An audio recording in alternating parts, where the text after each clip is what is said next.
Chat. Hello. Streamer arrives precisely when he means to. He could never be late.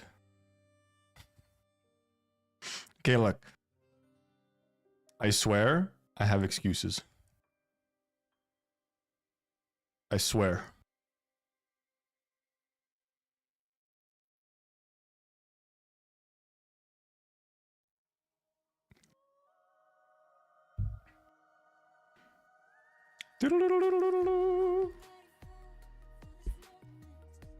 $52 minutes worth of excuses?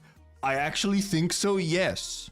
Genuinely. And hey there, Purple, and Sora for Steel, Herquay, Bakaoni-chan, and Shango, of course. Maybe made it so I'm used to streamer being late. See? It's fine. It's normal. No, actually, I think I do have actually a reasonable excuse here, okay? Hey, thank you for the 2 months, Strawberry. Hello, hello. Okay, why am I 52 minutes late? And frankly, could have actually even been slightly later. I was at a family member's birthday dinner, and it went longer than I thought it was gonna go. I thought I could be back like at most 15 minutes late. That didn't happen. By the time that we left the restaurant, it was already like well past. When I put my first message into YouTube chat or into the chat that I'm gonna be late, we were still at the restaurant. So like just about to leave, and then I had to take public transport to get back home. Oh god, let me, Jesus Christ. But I've missed you guys. You chose your family over Eblana? Yep. No. That implies I had a choice. What the fuck? Where's that L? I had a zit here. It's all red. Why is the... What face cam is this using? Okay, no. Why does it look... It looks weirdly dark. Give me a second. I feel like it looks dark. Maybe I'm just losing it. Kind of poor excuse. Wow. No. But no. I didn't choose family over yapping. I didn't have a choice, so... Any excuse started with I thought is poor in my books. Well, because we were also supposed to... When I first got the timing for it yesterday, it was supposed to start like an hour earlier. So I thought, you know, I was like, oh, okay, so good. I can try and leave just a bit early so that I'd be home for around 6 p.m.-ish. But then it started an hour later today, so then I couldn't be like, hey, I'm gonna leave now already. I would have felt a little bad. But yes, I mean, there was still a level of I thought to it. Hey there, Swish. So, I mean, it's a little my fault and a little no one else's fault, but like, things happen. Okay, yes, I was quite late this time, it's true. Did I yap to my family about AK and Limbus? No. I yapped to them about my trip. I didn't yap that much. It was more about, you know, the birthday person, so. Okay, I'm discombobulated because I pretty much got home, took my shoes off, and like opened OBS. Discombobulation.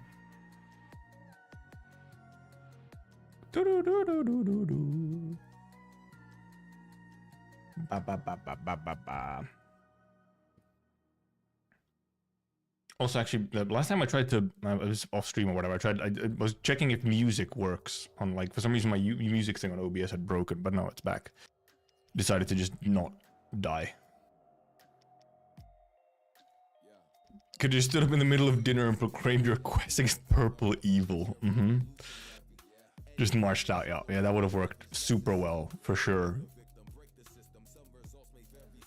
I would have seemed like a very reasonable human being.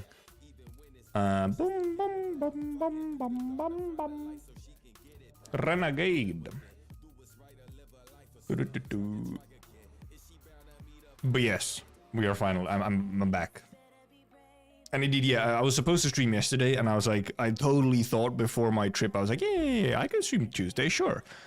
And then I got home and realized, that, oh, I have a lot to catch up with, don't I? So I had to kind of, I had to take the evening to actually catch up on some stuff. You couldn't tell me when one purple Swedish when they joined you. I don't think they, and they might not say, they might dislike Sweden like I do. Okay, yeah, well, at least I'm live. Give me just a second. I'm also gonna go to my classes.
Oh boy!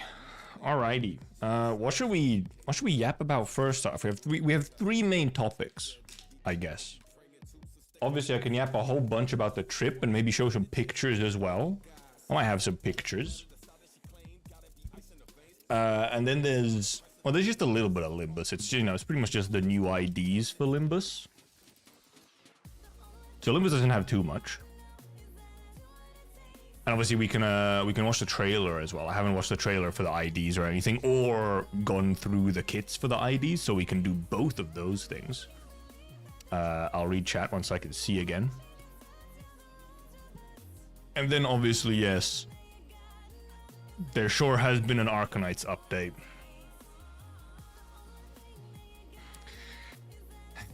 We might leave the Arknights for last, almost, possibly. Or we leave the trip yapping to last, just because... Goddamn. Actually, no, I think we'll leave the Arknights yapping to last.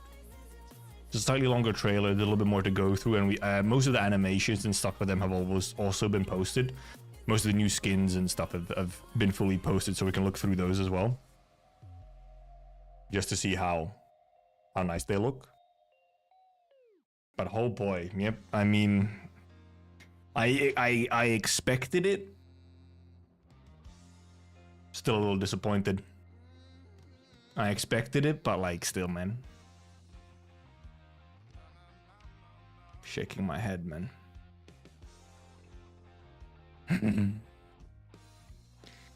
Okay, well, yeah, we'll get into it. We'll get in. I'll yap about all mine. I have thoughts.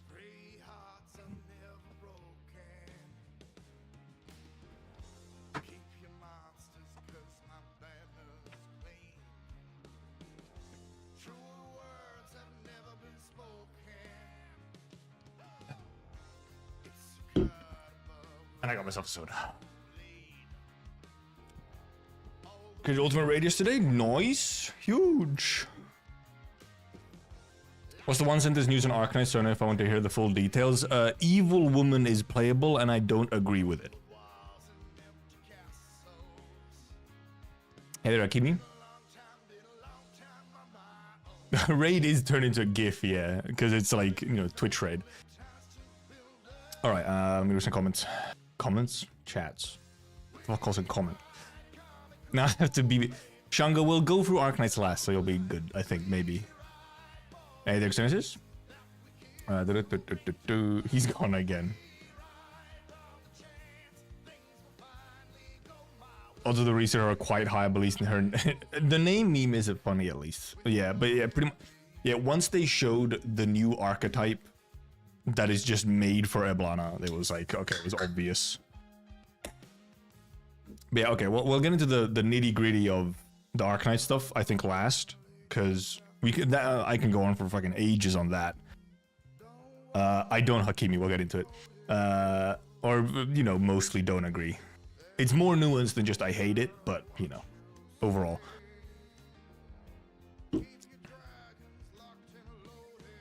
I'm ultimate rating like an hour and a half, dying IRL. Real. Okay, do we want to go through... Do we want to just quickly go through Limbus first, or do you guys want to hear about the trip first and maybe see some... and possibly some pictures. I can pick out some pictures that don't dox my IRL friends. What did I say in these 10 minutes? I was explaining why I was late, which was a family member's birthday dinner that I miscalculated. Okay, we can start with non-gaming.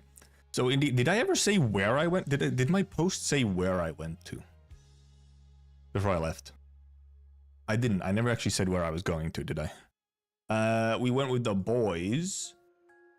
Limbus just has some new units, so it's pretty short to discuss. We'll go through the kits and watch the trailer and stuff. I went to... So with some of the sort of IRL/online friends as well. We went for a little weekend trip to Amsterdam, Friday through Monday. For possibly obvious reasons. I mean, we did some culture stuff as well, but I mean, it was mostly focused on day drinking and smoking the devil's lettuce, Beelzebub's cabbage, Paimon's Brussels sprouts. Porn Don. Oh yeah, I did see that because it's poise burn, so we have porn. That's funny. For fuck's sake, why did they do this? Why did they name it like that, huh? But yeah, we went to Amsterdam. We went through some, we did like museums and stuff as well, and a little bit like window shopping, and then the TCG addict friend bought a bunch of cards and shit. Let me line up a couple pictures here. I dislike Amsterdam. Oh, Amsterdam was absolutely, it was indeed. There was like, I think there was like 2 people from the Netherlands, and that's it. And we didn't even go to the sex museum, man. We should have. I kind of forgot it was a thing. We totally should have. We should have gone to the sex museum. Okay. Let me just. How far do I have to scroll up? Oh, we might have to start with this. We'll see. I mean, hell yeah. It's gonna show. Oh, hell yeah.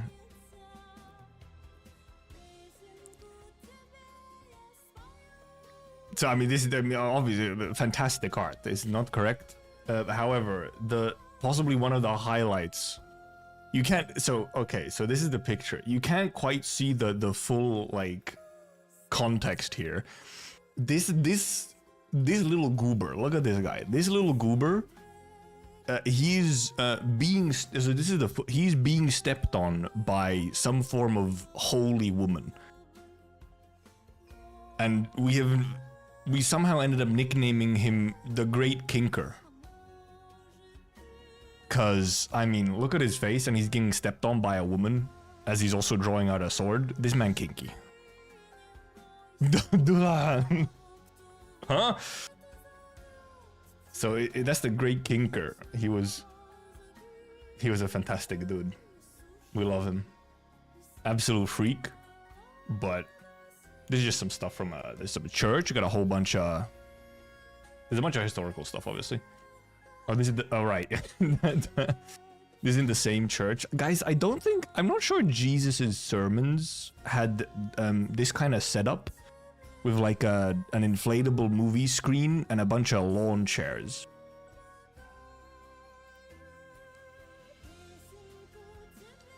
My pets are 7 years old. I don't think this is the traditional, you know, like Christian sermon setup. I'ma be real. In the middle of a church from the 1400s. Ass enthusiast was porn enjoyer. Yeah, Necras. So yeah, that one. No, I'm not quite sure. Oh, well. Fuck. This kind of wait. Wait. I'm just grabbing these from. We had like a Discord channel where we were just posting all the pics. Let me go post this one because it's just a slightly better pic of it. So I'll just post it into the channel so I can get it. Share. Because this is another real dumb one. Like actual children. This pic also has a fantastic story behind it. Well, it's a very short story. It just has like a little it has a small qualifying story behind it that makes it significantly funnier. I present to you Nom, Korean barbecue and cock.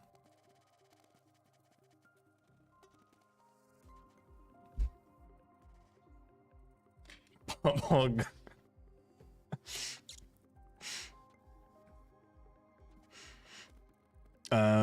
So, you know, the thing is that I have to go see the actual message. The best part about this is that, so this was at a Korean barbecue place, clearly.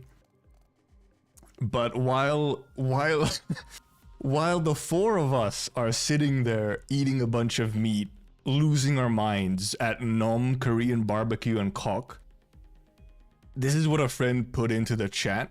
We're so fucking cooked. The guy next to us is our age and he's talking about economic policy in the UK and the state of Hong Kong under the empire. Meanwhile, barbecue and cock.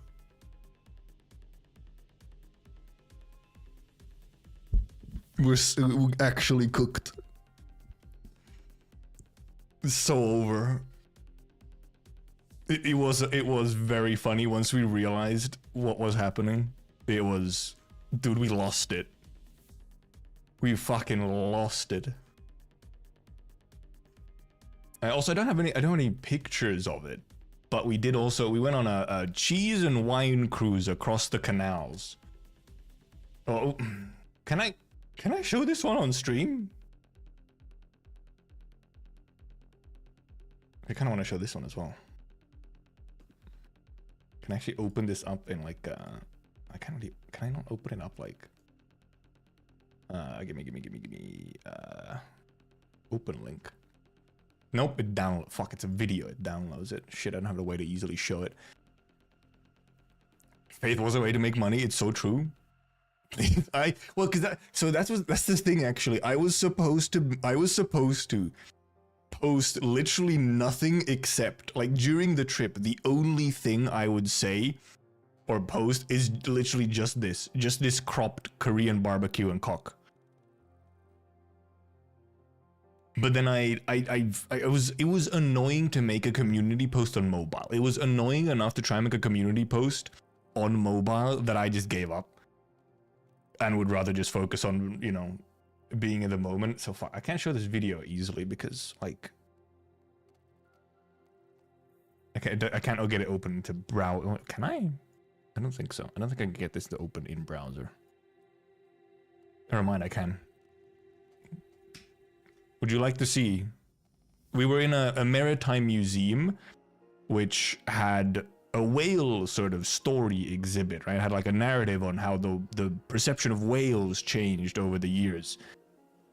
But why did they draw his penis? But was it necessary? You really had to do him like that? You had to draw his flaccid penis? Also, yes, there were when we got to the whale part, there were some limbus jokes, because like 3 out of 4 of us actively plays limbus. It is for history purposes, yes, but also, well, I mean, this particular painting, like this is just like a painted thing that they put on the wall. It might be, I guess it might be a historical image actually that they just put onto the wall. But yeah, PP. Wait, actually, wait. If I pause the music, you might actually be able to hear. Do I say something here? Oh yeah. PP. Oh, what a funny man I am. PP. PP. Nice PP though, true. True? Okay, back to the Korean barbecue and cock. Okay, we got more. Right, can I... I'll show it real quick because... Dude, Twitch and YouTube, who knows about them? They are what they are, but... Damn! Those sailors back then, they like their boobs, I must say. I know it's art, but Twitch doesn't like art. Neither does YouTube sometimes, so... But yep. Boob. YouTube don't discriminate, PP. But there was some boobage. Also, so this is a replica. Like, this is a reconstructed little boat. This is also... So the Maritime Museum is, like, here on the right. This is, like, the building on the right is the Maritime Museum. So they had, like, this reconstruction of a historical boat. And we did get to go inside as well. Give me a second. This is... I believe this was the captain's bathroom or something in the boat. Let me find. There was some more pictures of the boat as well. Yeah, here's some inside pictures of the boat as well. Or like on the top deck. Some boats. The bathroom was a little small, yes. Also, this entire trip, we have developed now a new inside joke for the group, which is Feng Shui. I explained the concept of Feng Shui on like night 1, and after that we were just judging the Feng Shui of every place. I'm gonna get nuked for real. No! Yeah, dude. Xenesis, on the ship, I'm constantly walking around. I'm a tall boy, okay? I'm constantly walking around like... Shit, I'm gonna hit my head, man. It was very few places in the ship inside where I could like actually stand up. And for all I know, they made the ceilings taller on this recreation because, you know, reasons. What other pics do we have? Then we have just like, you know, there's like some nice sunset pics. You know. Streams at the perfect time. Yeah, Dutch people are very tall. There's some nice little, just, you know, the place with the canals and everything, you know, generally speaking, place looks pretty nice, gotta say. Just like a nice looking spot.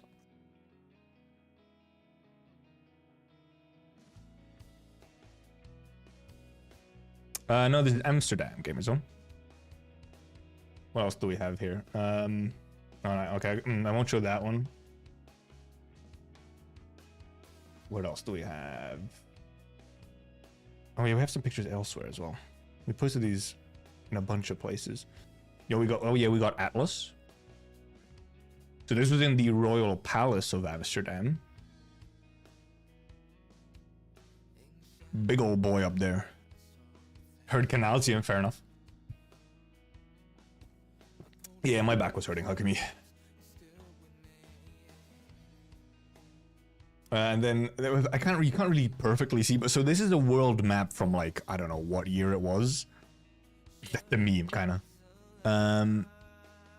What part is, so this is like Africa over here on the left. This is like Africa, and this is like Europe and stuff, and then like India and whatnot. This is an old ass map. It doesn't show this particular picture. And we might have, maybe someone has a better picture somewhere.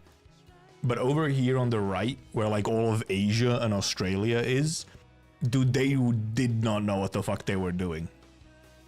Like, Africa and Europe is pretty accurate. Whatever the hell is going on in Asia, dude, they were smoking something. It is all over the place.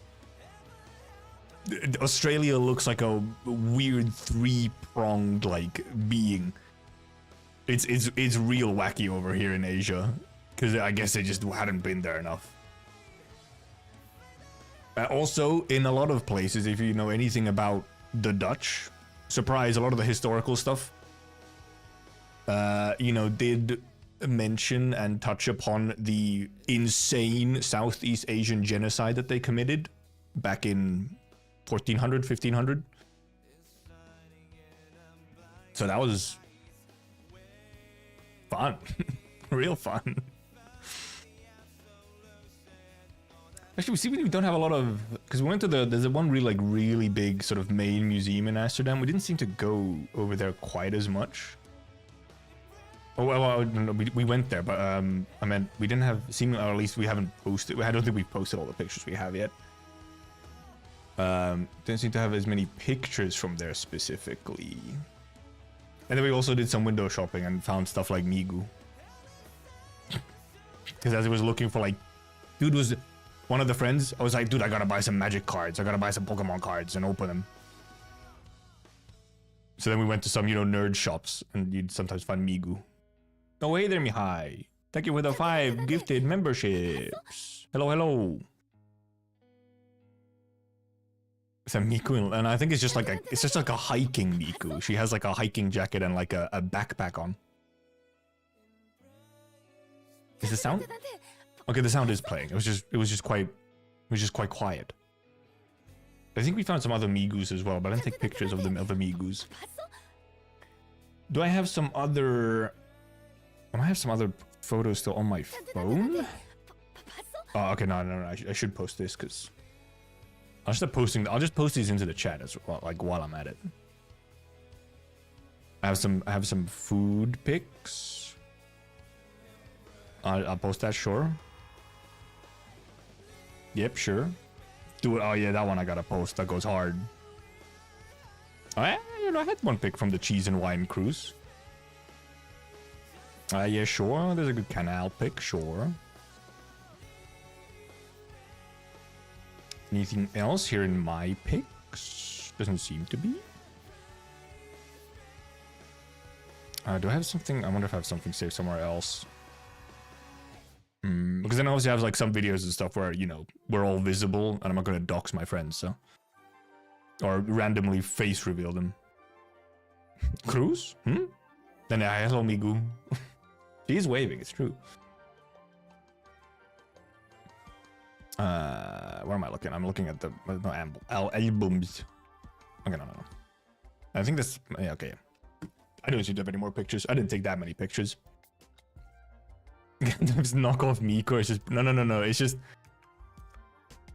we just for some reason. Well, I go oh Migu with a G. Intentional. We can close those. We had obviously we had to have some food. You know, I had some eggs Benedict, some nice breakfasts. I should have taken more pictures of food though. We had a fairly good. We had some good food over there. Then we got a. I'm not a gnome. He's a gnome. Gnome beer. Here's just a nice little canal. I think this was pretty early on. Yeah, damn gnome. True though. He does have kind of a get.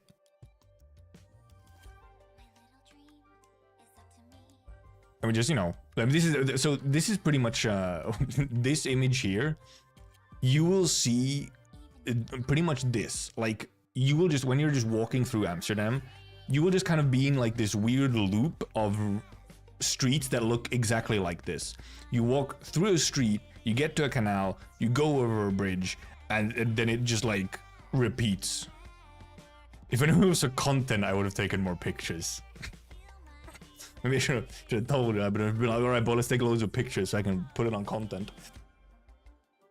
Also, now that I put it here, now I'm allowed to make this into a tax-deductible expense, right?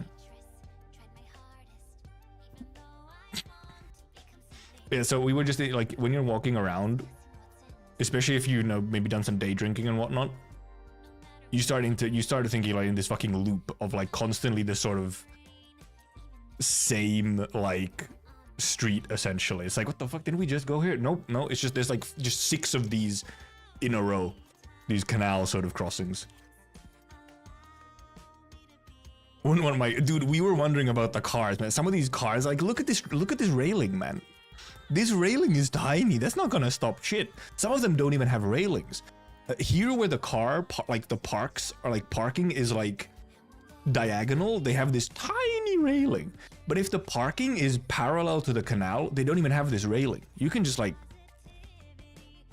there's not even a railing at all. Your boat again, Hills. Yeah, like, at least water is a safer crash. Yeah, but the car is lost for sure. Yeah, and we did also, there are some videos, yes, of cars just, you know, plopping into the canal. It happens. It absolutely does. And also, yeah, because, so, on the, actually, I'll just take that picture up next. So here's just the cheese and wine cruise. We just went on a hour-and-a-half cruise where we get a bunch of cheese and some wine. This is not a Confederate flag, by the way. This is the flag of Amsterdam. We're not white supremacists.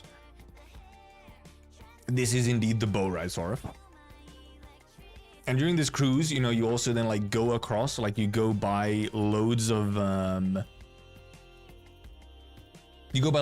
houseboats, right? People like live on the boats in the canal.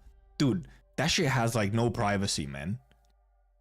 Like, because the tourist boats are just constantly going there every day, all the time. And if they don't like close their like curtains and whatnot, you could just see right in. They just like we went going by and it was just people just like in their boat living room. Like, damn. Also, this was like right after a huge meal at the Korean barbecue as well. And yet, even though we were full, the instant the cheese came out, it was just like, oh, hell yeah. Nom nom nom nom nom. It lasted like no time. But nice canal.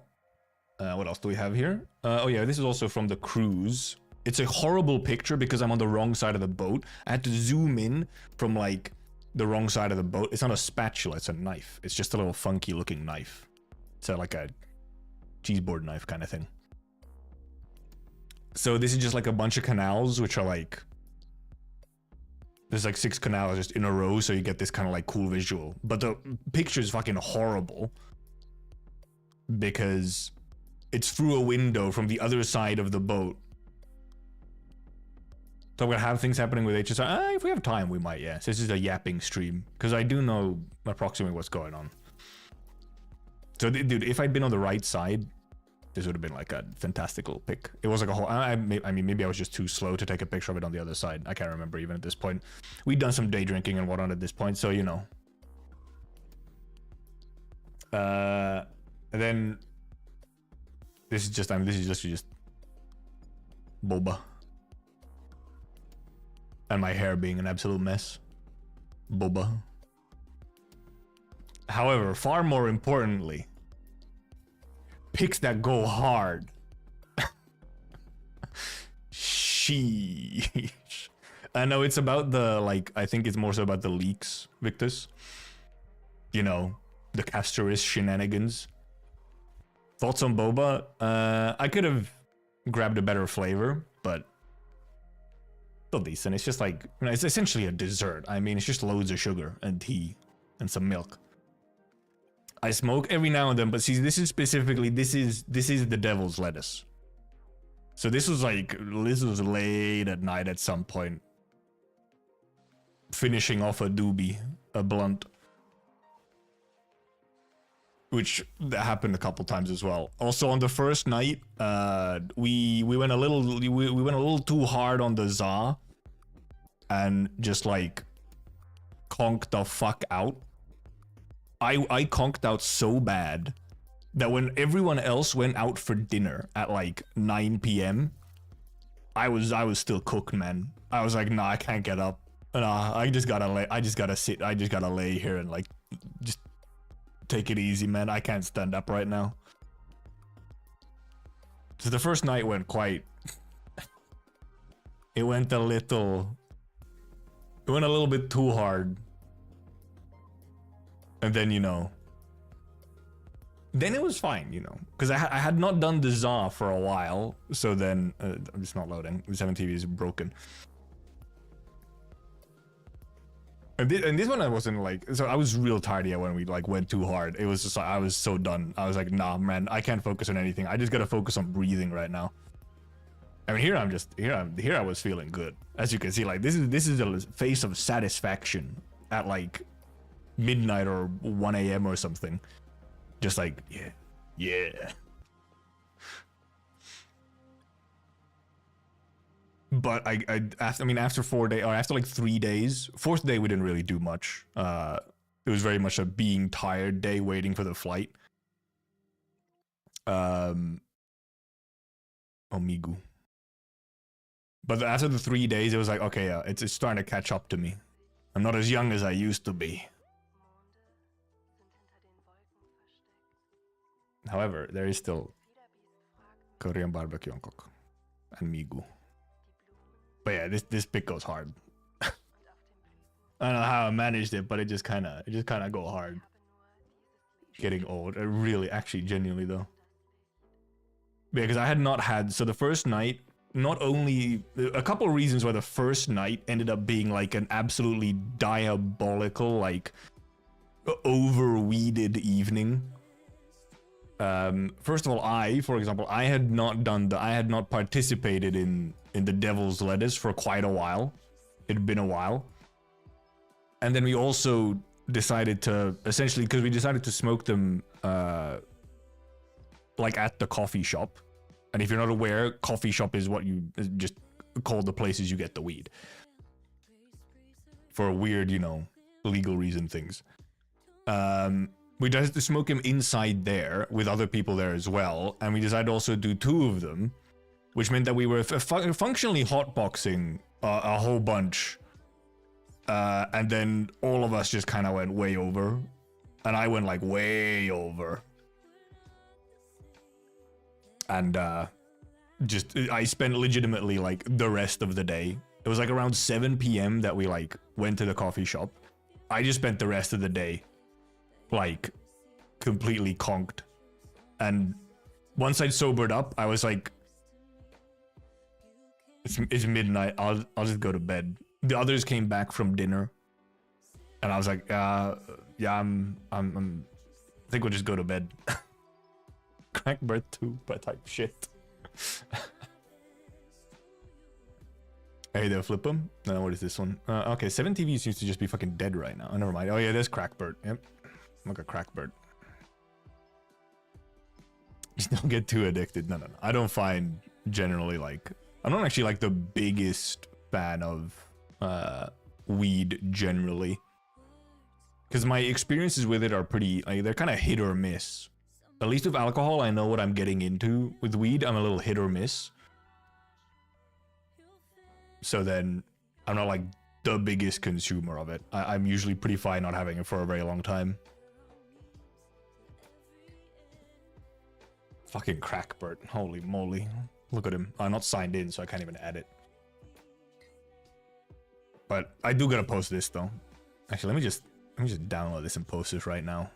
With no context, only people here in stream will know what this is about as I make a community post about this. Let me just crop it a little.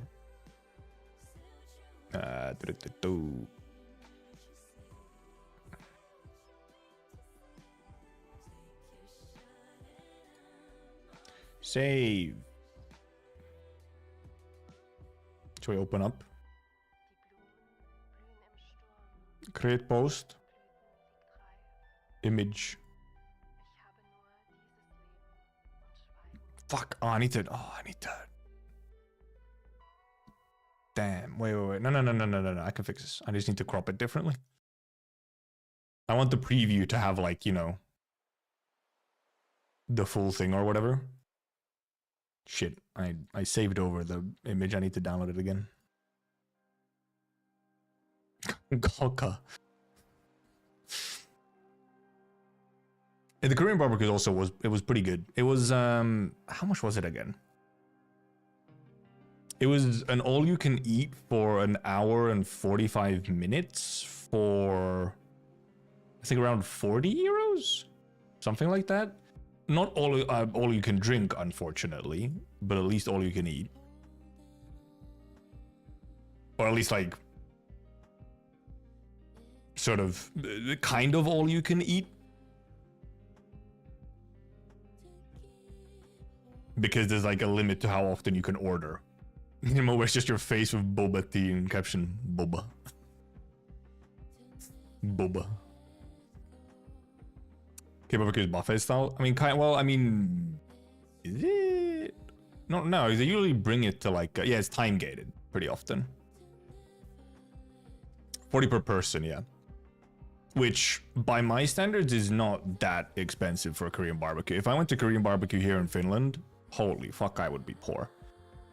Actually, insanely poor. Okay, let's see how this crop. Fuck. Wait. Oh god, it froze. Why have you frozen?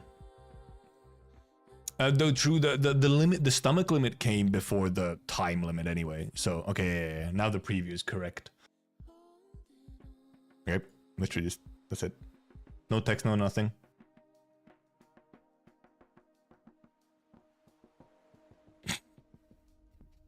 All right, knowers know. People who are here, they know. No one tell anyone. That's all they get. My stomach has no limits. I almost wanted to believe that, but in the end, no. My limit did arrive.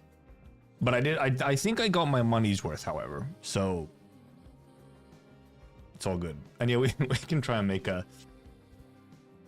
boba. I don't even have to, it even has boba all the text already. Though this is gonna be way too small for an emote, but boba. Boba. I was also actually I was wondering where is it? I have it somewhere. This face. I was wondering if I should actually make this face into a emote, just because I managed to make it so devilish. Like just crop right into here.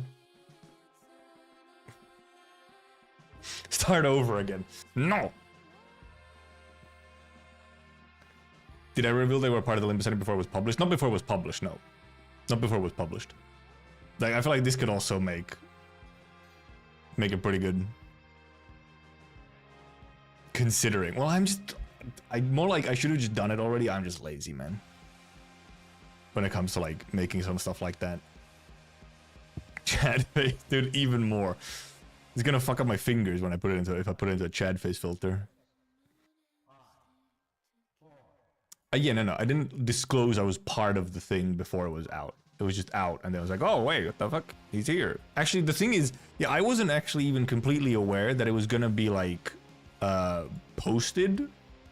I was just asked to, like, you know, send over a video for, like, this little project thing. I wasn't even completely sure if it was gonna be, like, just posted publicly to YouTube or what.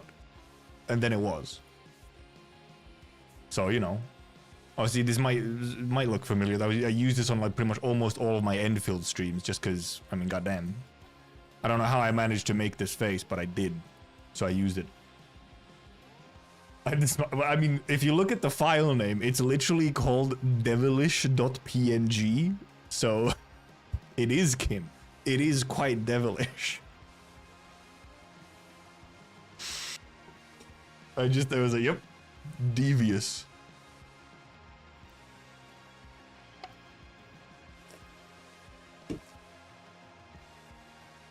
Almost looks like it might have been edited. It kind of does though. Like that doesn't look like me. Why am I like? It's like so. I'm somehow like wider.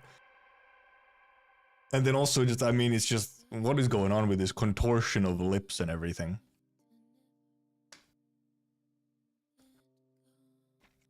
I was 5 seconds behind. Please restart stream. Shit. Kinda, we just gotta restart. Like you, but with malicious intent. Yeah, for sure. Looks edited. Somehow is not. I don't know how I managed to do it, but yep. So I think that, I mean, that's most of the trip stuff. I think, especially at least for like picks that I have available at this moment. It's not like we took like a million picks. We took some, and then there's some which are just like inside jokes or indeed me and the boys visible in it. So Baki tier shit. This will be that German thing. Oh no. What the fuck is barbecue and cock? What do you mean? It's curry and curry and barbecue and cock. What is there to wonder? It's patently obvious. It's curry and barbecue and cock. Oh wait, this, yeah. So this was on the street where our hotel was one night. We just walked to the hotel and realized there was just a DeLorean parked there. It was just there, randomly parked on the side of the road, a fucking DeLorean. Uh-huh. What's it doing here? It was just like, huh? Maybe not that way, but there's this particular the street that our hotel was on was like a super fancy shopping street. The hotel was not very fancy. It was like a tiny hidden door in the middle of a fancy shopping street, and then you'd like go up, and we had like a tiny small room in there with just enough room for 4 people. But yeah, this is just randomly one time on our way back. There's just a fucking DeLorean there. There's a bunch of switches and 7-segment displays inside. I did not check inside. Just hotwired it and stole it. Insane aura. Real though. Like damn. Who came in here with this? Sheesh. Oh yeah, there was a monster energy on like the console, right? Like right in the middle. There was just a monster energy. It's like, yep, somehow it checks out.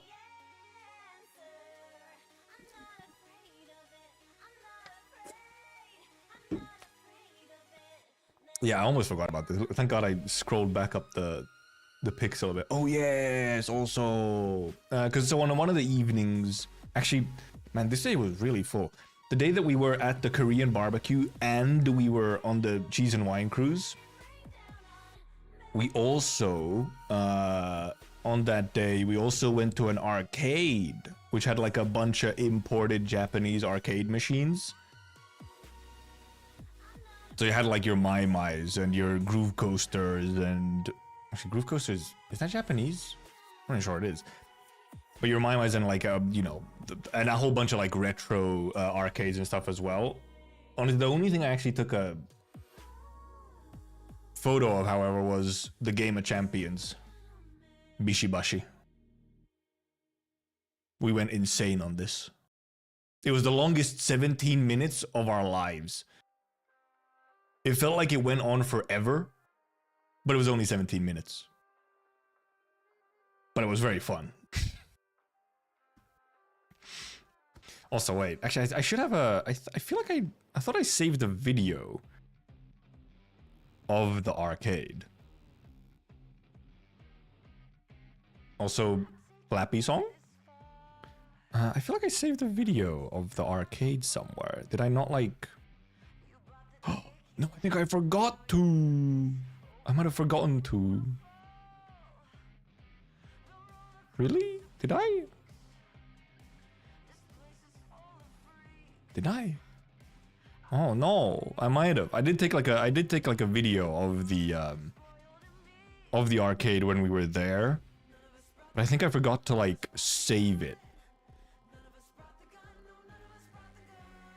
Yep, seems like it. Damn. Fucking ripperoni. But I did, however, there actually was. Did I not post this one?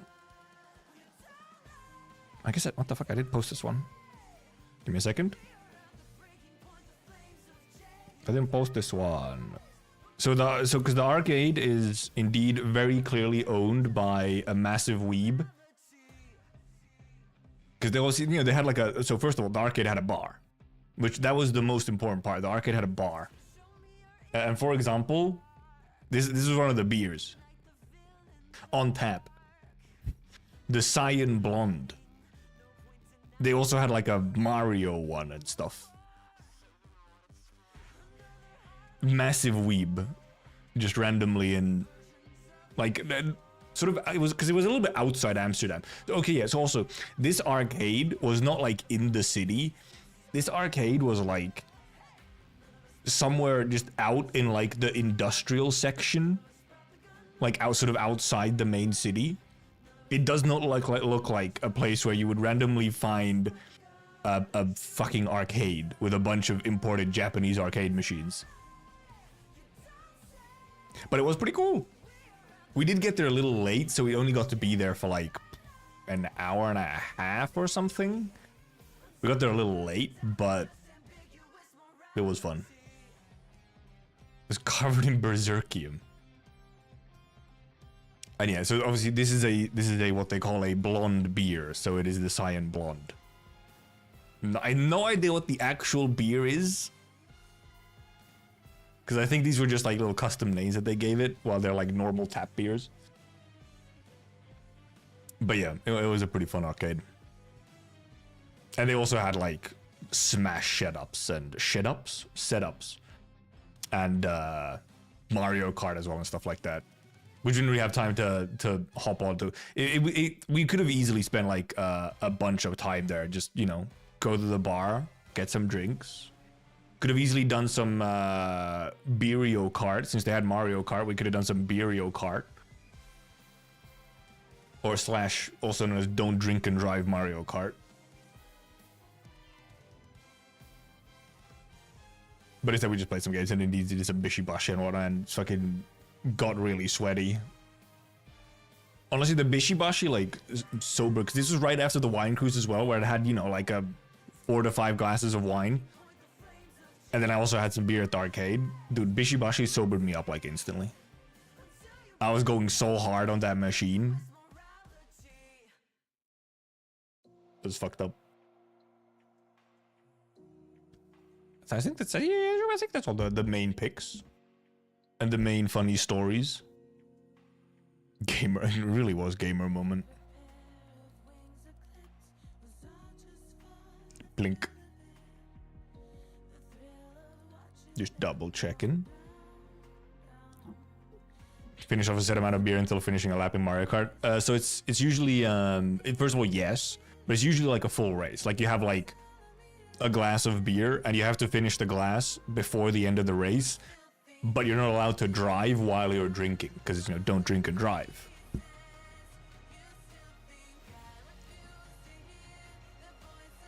So now suddenly W. Technology. Just checking, double checking.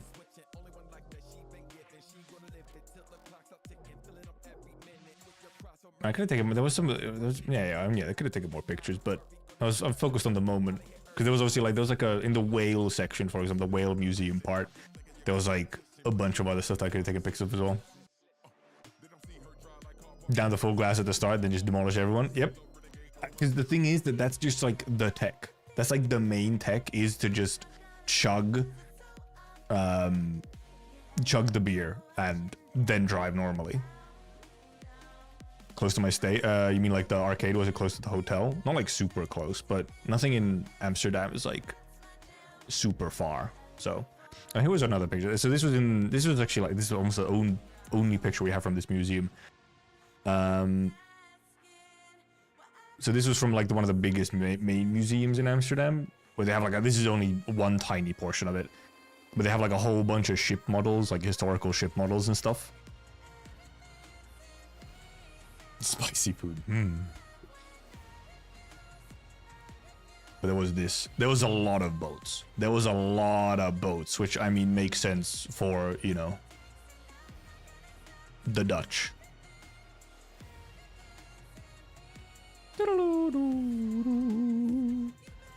Also, my flight over there went fantastic. No problems. It was honestly, the flight actually over to Amsterdam was like one of the best I've had in quite a while, because it was early in the morning.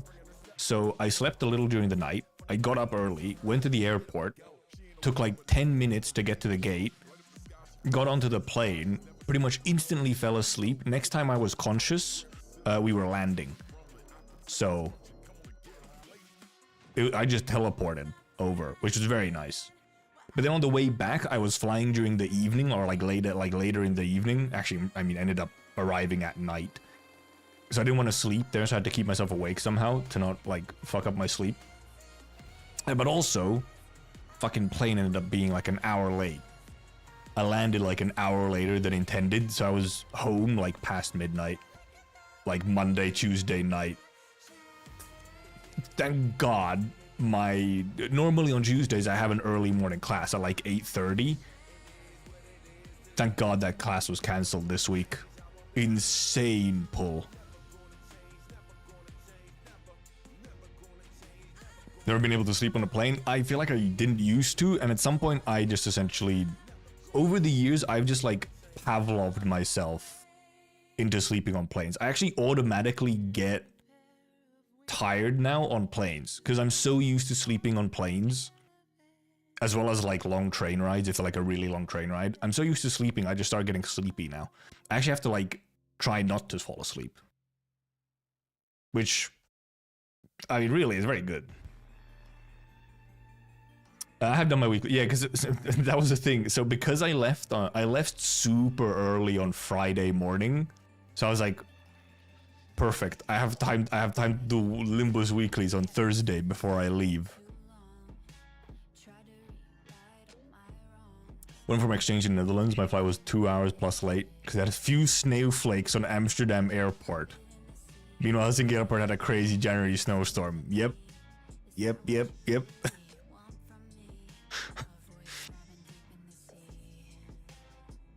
Had a similar thing with cars, like falling asleep, which was really fucked up when I was attempting to get my license. Problematic. I mean, I also sleep in long car rides, almost always as well. But that doesn't really happen if I'm the driver. That's like a different compartment in my brain is, you know, passenger and driver. Nothing to do in plane other than movies. Oh yeah, pretty much. I think I like actually, I think on the, I like saved up some like Arknights reading actually that I think I did on the plane back so that I didn't fall asleep. But usually I just sleep. Also, actually, for some reason, so the plane back was like normal, kind of like a normal sort of shittier economy plane that I'm used to. But for some reason, the plane when I went over to Amsterdam was like a huge plane. It was like a triple row plane. So there was like 9 seats, you know, in each row, like 3 by 3 by 3. And it had like the full entertainment system on the seats and everything with the, you know, the screen and all that. And I was like, what the fuck?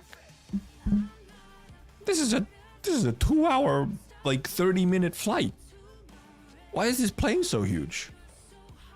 And also the plane was like 1/3 empty, which was nice, however, because there was no one sitting next to me. I was on the aisle, and then someone was on the window, but no one next to us, like in the middle of us, which was nice. But for some reason, huge plane that was like 1/3 empty. On the way back, however, normal plane that was not empty. Not the best. And indeed, then it was late. So I guess, you know, I kind of, my plane to Amsterdam was really good. Back, not so much. So I guess, you know, equivalent exchange. I want to sleep in the simulator. Gambling with my life. Gonna get a cup of coffee at this time of day. But yeah, it was also, however, a little fucked up. I couldn't make use of like the entertainment system or whatever on my way to Amsterdam because I just slept the whole plane. So, but I guess at the same time I had a little bit more room and it was a more comfortable seat. So, I mean, not really wasted. All right. Is that enough? Boba. Barbecue and cock. I think that could be enough Amsterdam yapping. If I like remember something, I can bring it up later. Wait, oh yeah, you did actually buy souvenirs. I didn't buy no souvenirs. I was traveling super light. I had like, actually give me a second. I have the bag.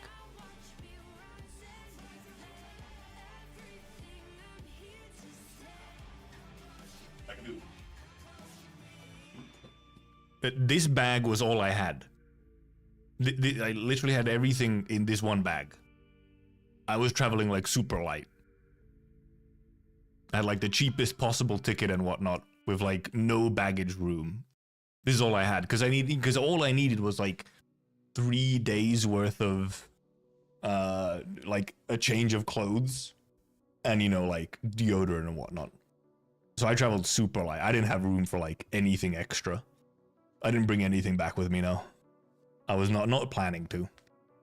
Honestly, I'm not huge into souvenirs. I don't really like buying souvenirs, and honestly, I don't care if I don't get souvenirs.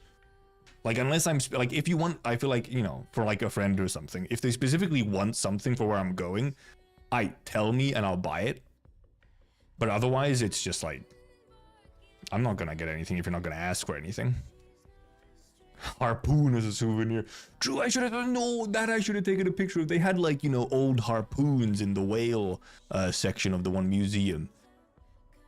Should have taken a picture of the harpoons. Ishmael's harpoons. Also, yeah, indeed. This is the Exusi bag. The Exia bag from who is it again? Super Groupies that did a collab with Arknights, and they had a whole bunch of like these nice sort of just nice looking like bags and stuff, which like don't look like anime merch, you know? It's just like a nice looking bag, but then if you know, you know. So it was really nice, so I bought it. I really like merch, this clothing merch that looks like, you know, that doesn't look like anime merch, but technically is. Yeah, that merch is, I really like that kind of merch. Where it's just like not too. Looks like a sling bag just for short travels. Pretty much, yeah. I mean, I often use it as just like, I usually, if I just go out for like, even to the city or whatever, like out anywhere for any extended period, I usually take some from a bag with me, and pretty often it's the Exia bag. Did you get a limbus jacket at Korean barbecue? They didn't have any. Damn, I forgot to ask him if they, you know, could have given us a discount since we play limbus, because, you know, it's a Korean barbecue, so surely limbus is like a national treasure. We should have gotten a discount.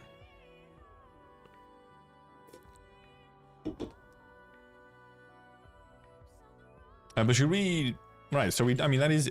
Speaking of limbus, we do indeed have limbusing that we could look at. This kind of our next gacha purchase. Dude. They'll say, what is that? It's true. It was pinged somewhere on Discord? Oh, okay, never mind. Nothing. National treasure to Ishmael swimsuit. Let me also... I prefer to pull them up from Steam.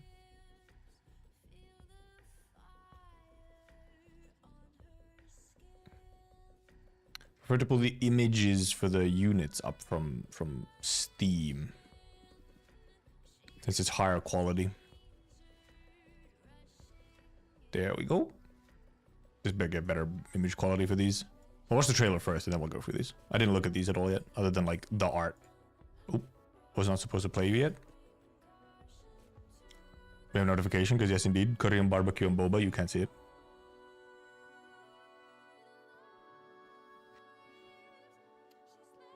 Oh no. I was logging in for limbus. I did continue my loggings. I didn't miss any logins because, you know, it's just logging in is pretty easy, you know. Even if I'm otherwise mostly busy, like for example, like, it was very easy, you know, just like at breakfast or whatever. You're a little hungover. You're at breakfast. You're gonna take it slow anyway, so you're just, you know. Yep. Give me make my stamina or whatever, and give me login.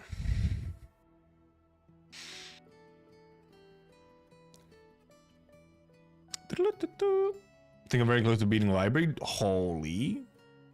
Deck building can be a little bit annoying how often you need to do it though. Yeah, you do end up building a lot of decks in Ruina. Like you have to constantly update your decks. Maybe just log in and convert modules. Exactly. When's that Discord server coming online? Dude, it's gonna be real funny. It's gonna just constantly be getting delayed because, I mean, this Friday my Monster Hunter obsession will start, so who knows if I have time. It'll at some point. I never gave an actual time. I said that it would just happen. At some point.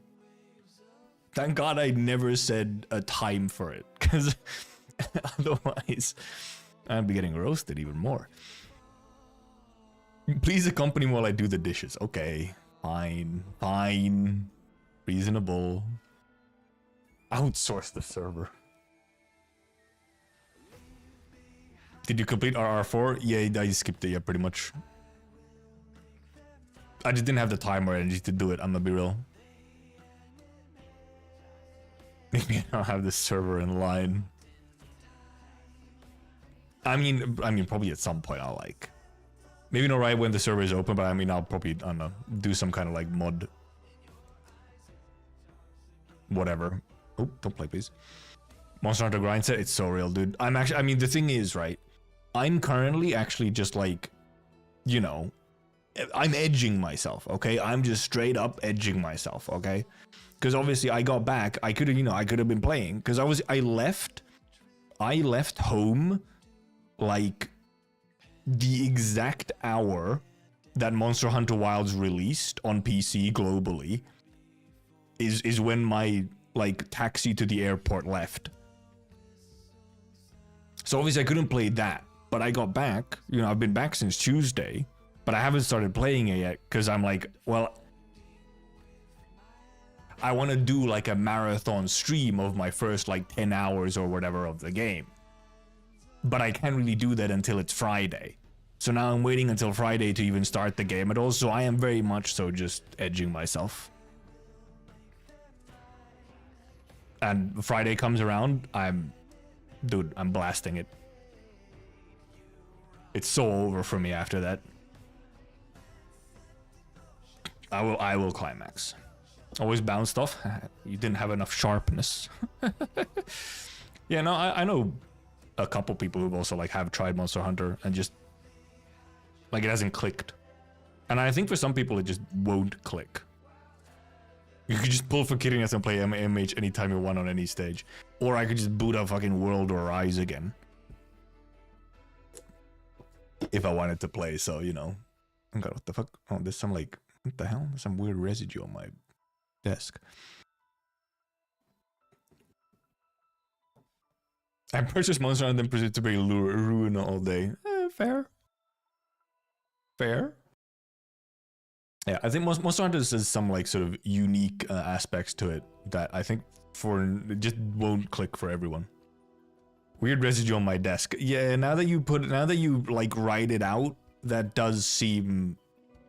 That was a weird way to put it. That was a bit... It can be... I'm only still edging, so it, you know, it can't be that. Okay, I'm safe. I'm still edging, so... Paraplegic Snail with reaction is kind of playing the most action games. Fair. And Monster Hunter, generally, I feel needs a little bit less, like, split-second reaction stuff, but it's still kind of needed, though, so... Olge moment. It's how it is. Olge. Click to me if I play with friends because I use bow. Yeah, one of the people who I knew who Monster Hunter didn't click with at first, then later tried out bow and then it clicked. So it can also just be a weapon thing, sometimes, you know. You are indeed in time for the limbus portion of today. I should probably pause and actually get my headphones on my head to hear better for the trailer itself, which is obviously fairly short. And actually, when I started World, I actually used bow for like all of base game. I used bow a whole lot when I first started World. But then I like switched off and kind of just never went back.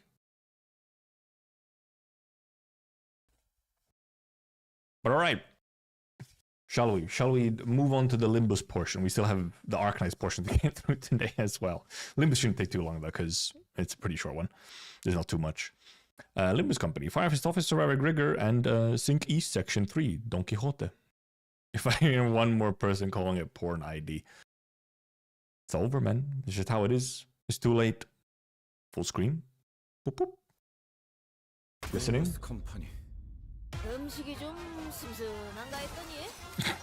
She eating? Yo, it's Rodia? She eating? Also music? Also yeah, huh, she punch. Wait, doesn't she have a... What the fuck? Ma'am? Oh, abrupt. Quite abrupt.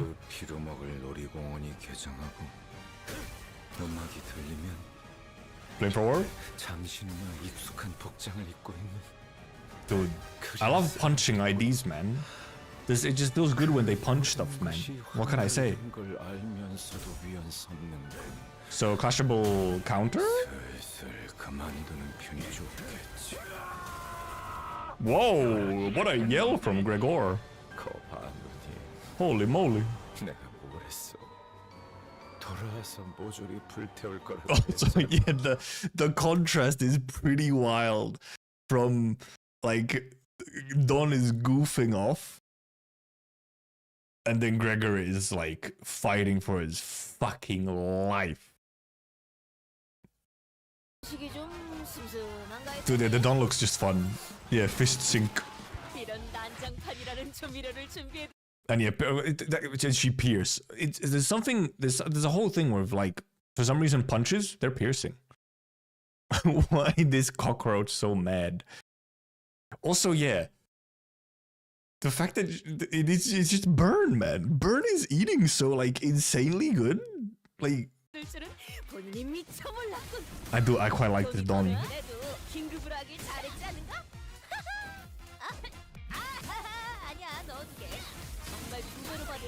I quite like this Don. Oh, also large.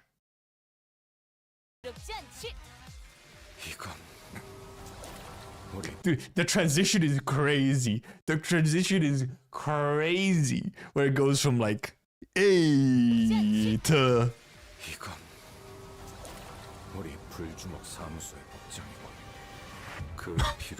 it's wild.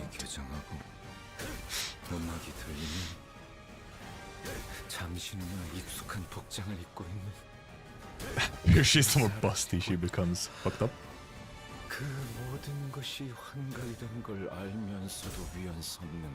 Right, because I guess this would be like the only survivor out of Fire Fist, I guess.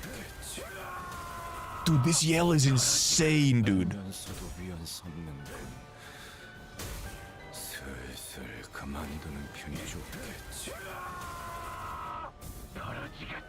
What a fucking scream. Gregor just keeps getting that depression ID, man. He just keeps getting that depression ID. He can't escape it, man. It's so over for him. He do be popping off. It is the contrast is wild though. It's like, oh wow, okay, Jesus. Yeah, I'll probably, you know, it's gonna be another thing where I just like I'll throw a cheeky 10 at them. Are these both? Yeah, these are both seasonal. Yeah, these are both. Oh no, oh wait, no. Is Dawn not a seasonal? Is Dawn actually a standard? Yeah, okay, yeah. Gregor is seasonal, huh? Should have been Heath to complete the burn team. Yeah, Dawn. Okay, yeah, Dawn is standard as well, huh? Interesting. Yeah, I'll probably throw a cheeky 10 onto the banner again, as I've just been doing with pretty much every new banner now. But then probably otherwise save?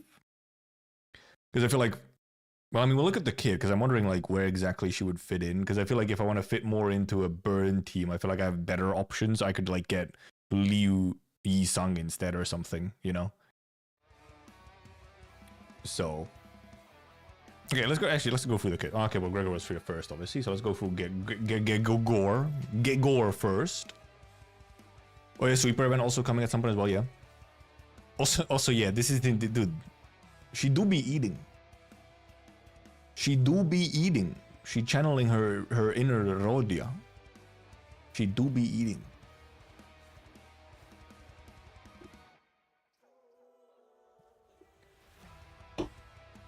Okay. First, obviously, Gregor. flame throw. I burn away with last drop of your filthy blood and fire fist. Gain coin power for every X burn on the target, inflict burn, consume destructive fuel to inflict Y plus burn count. Coin power for every burn on the target, coins is consumed, deal more damage. When in overheated fuel state, deal even more damage, inflict burn, consume to inflict burn. Oh, against 2 targets with the least burn potency. Oh. Inflict burn count, consume default inflict burn count against 2 targets with the least burn count. First item in a long while that has 2 attack skills the same affinity. Now that you mention it, yeah. Not like I don't play like a huge amount of attention to it, but yep, it is double wrath. Gain going power for every X burn on the target, every burn count on the target, okay, specifically. Gain base power for every X burn on the target. Consume up to buffer district fuel and do more damage for every district fuel consumed. And over fuels to deal even more damage. Target is killed or if the skill consumed fuel, gain blunt damage up next turn. Oh yeah, is he full blunt? He is full blunt, yeah. Makes sense. Punching. District consumed, inflict burn and burn count. Inflict burn and burn count if consumed. Every fuel consumed by the skill when in overhead fuels they deal even more damage for every fuel consumed by the skill. So yeah, big damage and inflicts a bunch of burn and burn count. District of fuel, max stack 100, consumed by certain skills at X stack become overheated fuel. Or at like below a certain stack, right? Become overheated fuel. Overheated fuel, max stack, consuming district of fuel in overheated fuel state on. Right? Because it's X minus. Overheated counts as consuming district of fuel or over X stack become district of fuel. Yeah, okay, yeah, over X stack at below stack, okay. An unclashable counter, indeed. Combat start, gain district of fuel. Okay, fair enough. Yeah, the X minus thing to show like below certain amount is just a really weird notation, in my opinion, for that. Can Gregor be considered seasonal if he doesn't unbreakable? Beginning counter with district fuel. Extra stacked, it becomes overheated. Becomes district of fuel. Deal more damage for every district of fuel or overheated fuel consumed by the encounter. Main target is Blood Fiend, Blood Bag, or if the sum of burn and burn count on the target is extra greater, deal even more damage. I think it's nice. So, I mean, you can't quite read it properly. I think it's so. I was like, oh no, it's just Blood Fiend passive, but never mind. You also have it from burn and burn count. So you can actually trigger the full passive outside of, you know, blood bags. Units at X plus district fuel or overheated fuel if the unit staggers or defeats enemies with burn. Inflict X plus burn count against 2 random enemies without burn or with the least burn count. For focusing counters on parts. And yeah, yes, he in general has a bunch of just like extra damage. Like, just do more damage. And sort of this fuel management might be an interesting thing. Because I guess you kind of like, you know, you want to try and keep within, like, overheated as much as possible. And not really use normal fuel. Like, you want to be in overheated as much as possible. Because there doesn't seem to be any downside to just constantly using overheated fuel, so. Hong Hunter, no unbreakable. And yeah, we'll see. Maybe Greg indeed. Maybe Greg actually gets a decent ID. And I mean, Burn just continues eating. Like, they're cooking with fire. Please laugh. Yeah, it might consume more if it's overheated, yeah. Making management harder. It does feel like there has to be something that kind of forces you to not always be in overheated, like where it consumes it more or something, so then you need to like... Thank you for the laugh. Thank you for the laugh. Yeah, he could be pretty decent. Not bad. And then the porn ID. Good one. Don Quixote, Sync East Section 3. But it's like, you know, well, I mean, East, surprise. It's more Asian aesthetic. Watching Virus and Flame Palm, really glad there's been enlightening bout. Without in dire need of a lesson in table manners. So, is she burned just because she, like, throws hot noodles on people? I guess she also has like the weird fist thing, seemingly, that actually causes, you know, the fire. But I feel like I prefer the idea that she throws hot noodles on people, and that's why she has burn. Seems like Sync Mersault would be bonus burn rather than rupture. I guess that would make sense, yeah. Because like bonus rupture generally feels, you know, more useful, but at this point, burn has actually so much like stuff now that burn almost feels better. Yeah, she has like the little bangles on her wrist, yeah. I guess it could also, yeah, each sync session, yeah, it might just be a different status. We have like tremor side, we now have burn side, then we have rupture side. And then also, I mean, wait, what's Sinclair? I mean, he's just poise. But which, like, side is he from? Magic Bullet ego spam. Poison. That's not unreal. Yeah, because Sinclair isn't he pretty much just all poise? And he's from South, okay. Wet noodle. Let's actually read the skills. Unit speed is faster than targets, the usual. Gain going power based on speed difference. Gain poise count, inflict burn, inflict burn, inflict burn count. Oh, on crit, inflict burn count. I see. The evade is just a basic like a basic evade where gains going power for speed difference. So nothing really special on the evade, but evade exists, so solo potential exists.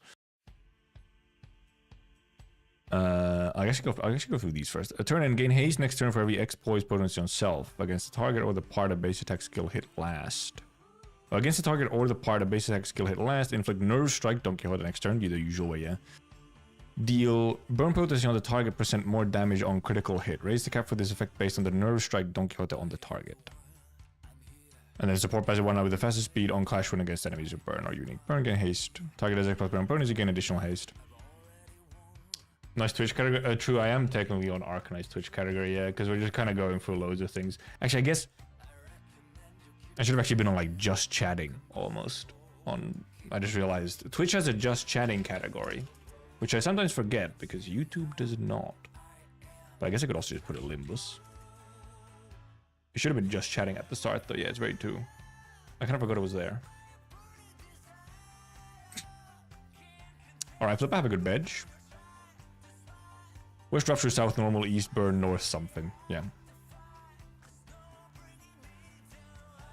No, should be. No, wait. Were those not? No, those weren't. I was thinking of something different. Yeah, we don't. Yeah, we don't know north sync yet. Yeah.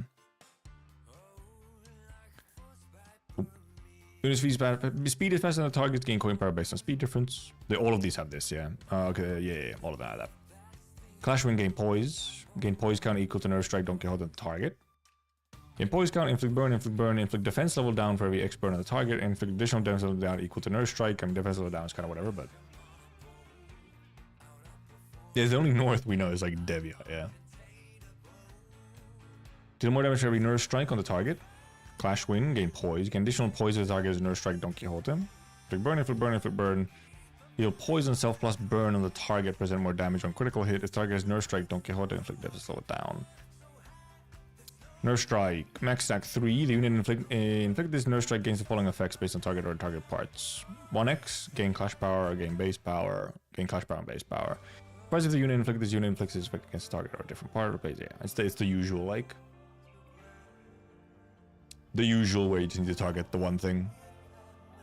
Avatar girl. How the main thing I'm looking is like there's not that much poise here. Like I'm wondering what her self poise gain will actually end up being like. It feels like she doesn't have that high of a poise. I mean, she's gain poise count obviously just on use here. Clash win, you get point count. Get points count for having nerve strike.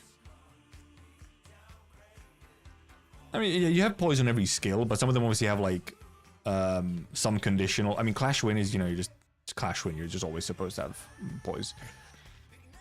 And then you have like the conditional having the nerve strike, which I guess is not the hardest conditional to have. It's just like some of the poise have conditionals. Like there's a lot of like burn on this poise unit, but it is kind of ramp up, yeah, because she'll slowly build up the poise and the nerve strike and all that, and then you'll get a bunch of damage because your burn stacks also affect. But then also, like, yeah, you kind of want to have like decent burn application as well, because burn actually gives you like a bonus damage. It's like in the crit calculation you have like burn as well. Same as focus stack, but weaker again. What's your build? It's an RTX 4070 with an R9 7950X. So I've got a NVIDIA GPU and then Ryzen CPU. Different for voices, it doesn't care about certain skill slot. I'm pretty sure it does. Does it not? I'm fairly sure it does. Pretty sure Nerve Strike is still like, it's a specific target. Based on the targets or targeted parts. Does it not? Ow, ow, ow. Despite that the unit inflicted, it inflicts this effect against a different target or a different part.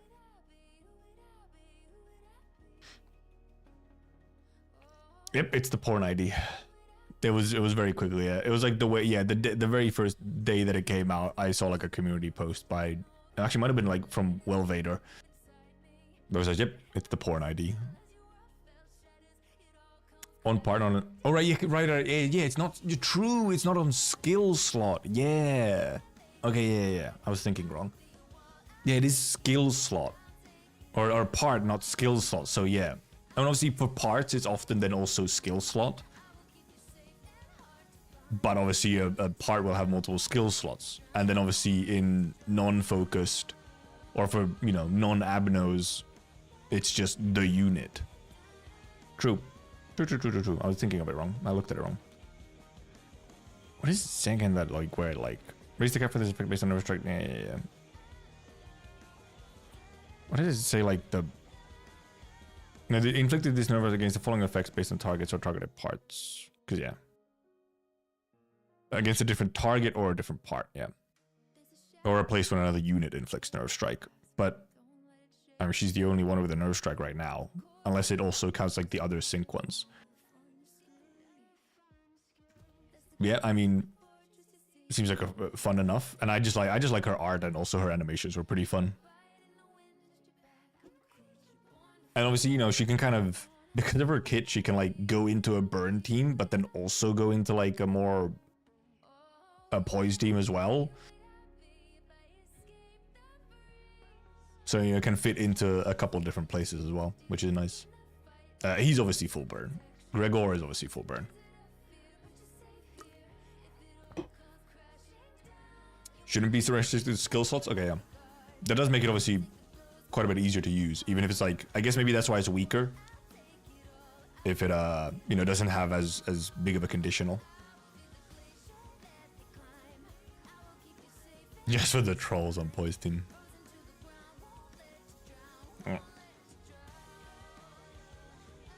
But I mean, dude, this face is just really good. This smug, so good. Focus that gives coin powers quite a bit stronger, yeah. But it then makes sense because it's a specific skill slot. Synced on a captain-ish. Man, I could just... I feel like that's something that I should honestly shard is fucking captain-ish. I should, like, have another usable-ish. What does captain-ish do again? Where is she? She's just kind of good. Because, like, right now, my only... Oh, well, I guess I'll get Reindeer Ishmael. No, wait, no. I'm getting Boatworks Ishmael from the tickets for anniversary. I get Boatworks Ishmael, but she's specifically sinking and not really generalist. Well, indeed, you know, Captain-ish just kind of can fit into a lot of places, can't she? You can use more mail as a general unit. I guess she. I mean, I guess she does just have like a bunch of fragile and stuff as well, which is, you know, and the evade, yeah.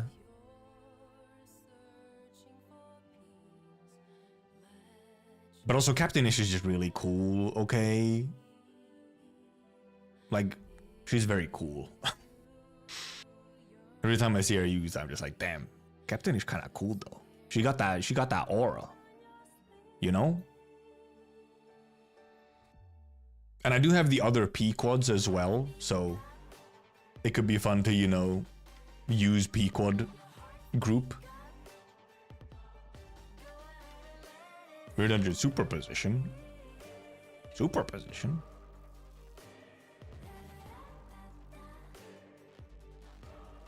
Gets mad.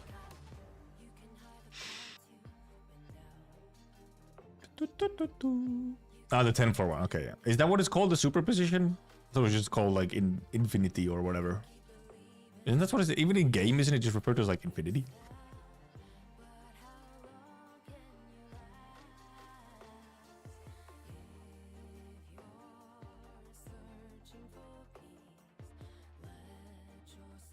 Bleed, and burn, and you gain poise. It's called infinity. Yeah, this thing is called infinity, but it's very much not infinite. Yeah, it's called parallel superposition or infinity. I mean, I think I've mainly just seen infinity. Infinity looks inside +5 force. Yep. Two particular keywords. What are these keywords?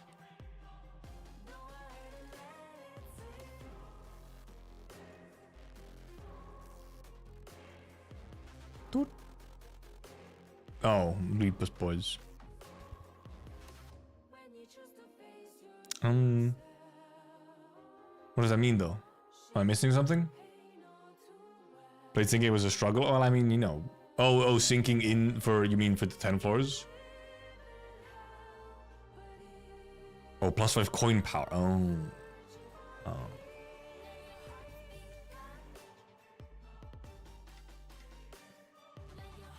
4 + 10 S3. Yeah, okay, yeah. Yeah, I haven't even attempted the 10 floor mirror dungeon at any point or yet. I'm not in a rush. I might do, maybe I could do it on like maybe on stream at some point, but I feel like I could also just rather do the RR. 2 out of 5 for the burn poise team. True. It's becoming it's all coming together. It is actual ego roll, yeah. Harpoon of obsession. And I get, yeah, does Dawn indeed have a poise ego that also helps her in theory? Where's Dawn? Dawn. Am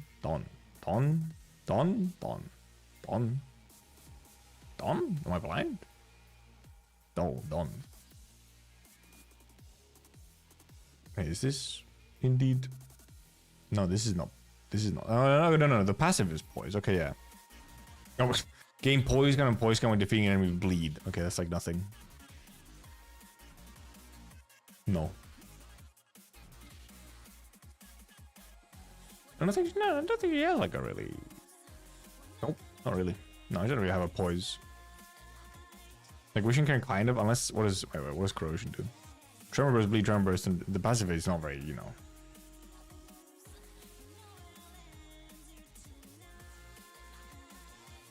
Not very poise. 34. But okay. I mean, yep. Cool looking units. We'll see if I get lucky. I have not been lucky on any. Paralyze is good though, true. I've not been lucky on any of my cheeky 10 rolls. Like.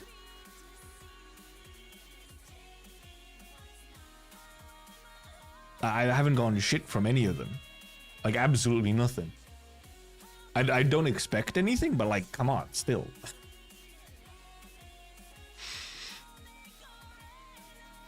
It's like, what the hell?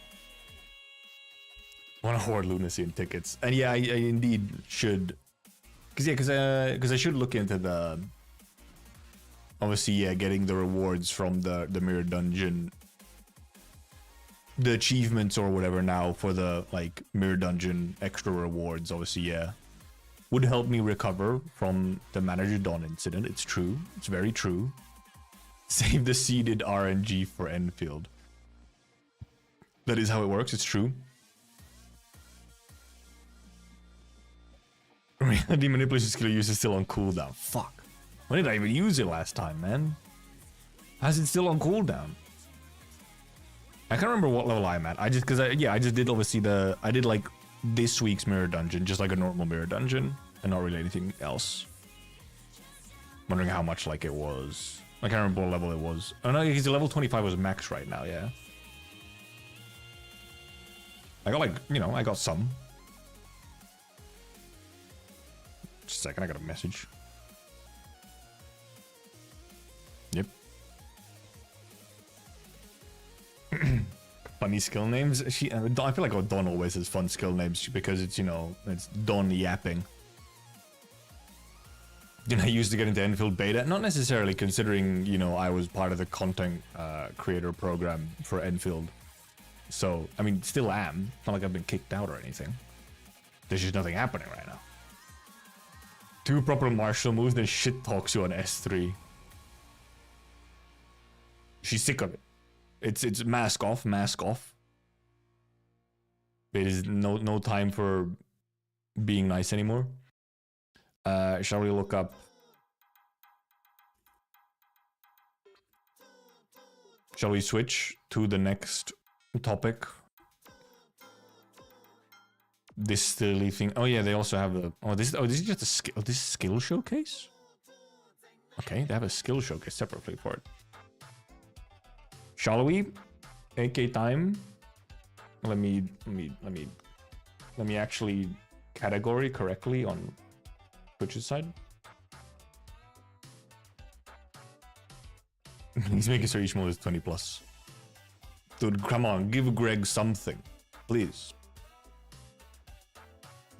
Finnish skill name is Yisung. Oh yeah, Yisung. Yeah, what? Oh yeah.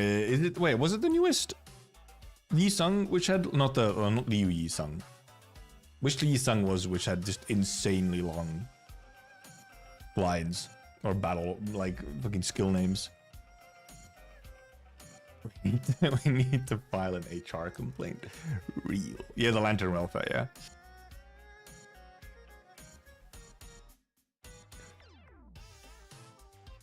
Tinglings for fires to be negative coin, but I don't think so. They don't like doing negative coins. Porn review is over. It's Necros time. Real? Also, yeah, he gains coin power, so a negative coin's not happening. But wait. Xenesis, what if though? What if he is negative coins, but he still gains coin power? What if he's otherwise good, but it makes his coins even worse?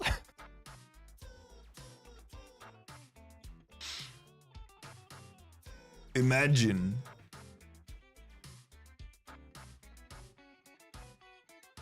That would be a crazy troll, man. It would be crazy.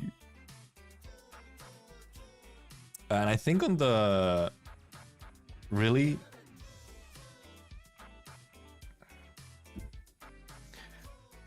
My mom's calling me. My fucking... Oh, Jesus Christ. I'll try and take this call quickly. At least you guys can listen to music, I guess, while I try to do this call real quickly.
Shaking my head.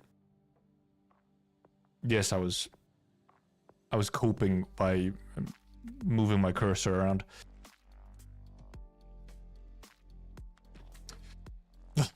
Doing limbus IDs tier list. If we have time to, we might have to. That does sound like a very silly idea, because the tier lists, they're so dumb, so dumb. I thought I was hearing it's just the lobby music actually playing from Spotify, because obviously right now this is my home screen on Arknights as well. So I was like, why did it start playing? It was from Spotify. Okay, yeah, because now I need to actually do like a whole showcase video, which is interesting. Dumbest and most entertaining. There, yeah, it is a ghost. Okay, we shall watch trailer, and then because I think most of the skins and the new units, animations and stuff have also been posted at this point, so we'll also go look at those from the Reddit. But first, the trailer itself. Also, no, she wasn't wondering why I left the dinner table, because it was a different side of the family, so.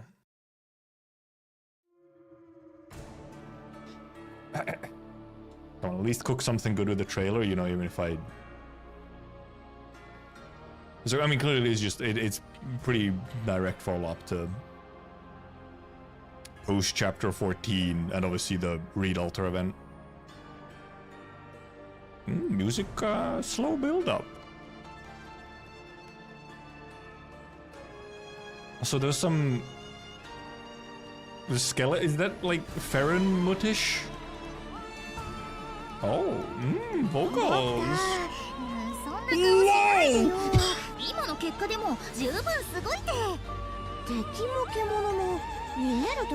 Dog woman? Jesus. Oh, yeah. It's the Reed and Eblana share voice actor. Which, you know, makes sense. Fair enough. It's actually pretty good.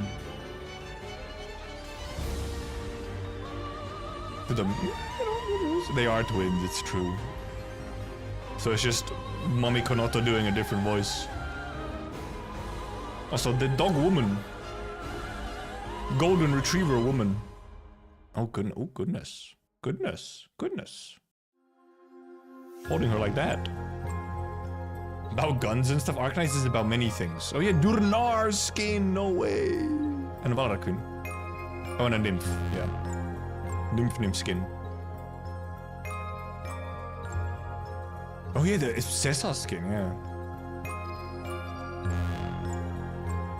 Oh, and modules. Oh, modules for alchemists. Alchemist modules. And also, Jesus Christ, what the fuck? I was not expecting to be flashbanged by this. Cute golden retriever woman, must say. And also another for Gnosis, huh? It was activated. Oh, another Pozemka module, and a Vigil, and a Silach. Okay. Interesting set of, like, extra modules. Like, second modules for these three. Yep. It's about what I expect. I mean, obviously, you know, it's the main thing is her. I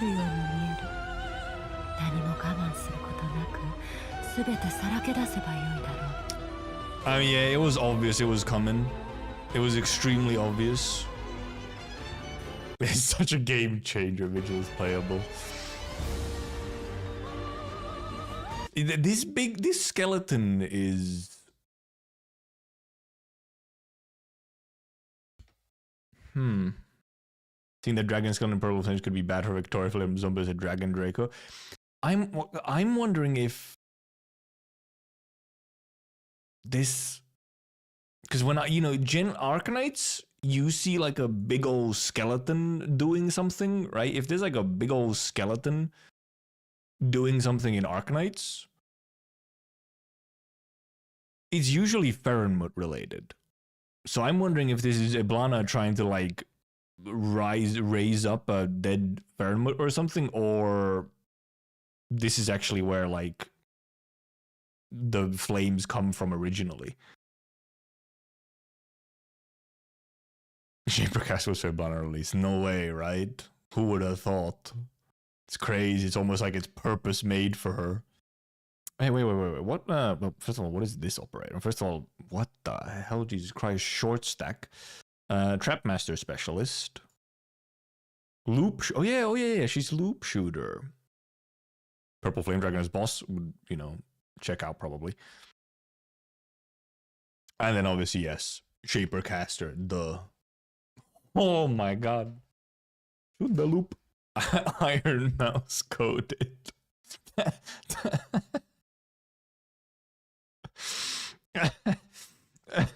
I get what you mean, but that's a weird way to put it, man. What actually is? Holy moly, that is a fat tail, by the way. What the hell? Look at this tail. Jesus Christ.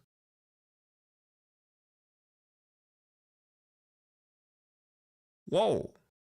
Fat tail. No, it's not a single sign of Mandragora. If they actually killed her off and there's no glimpse of her in this tower, so I'm gonna explode.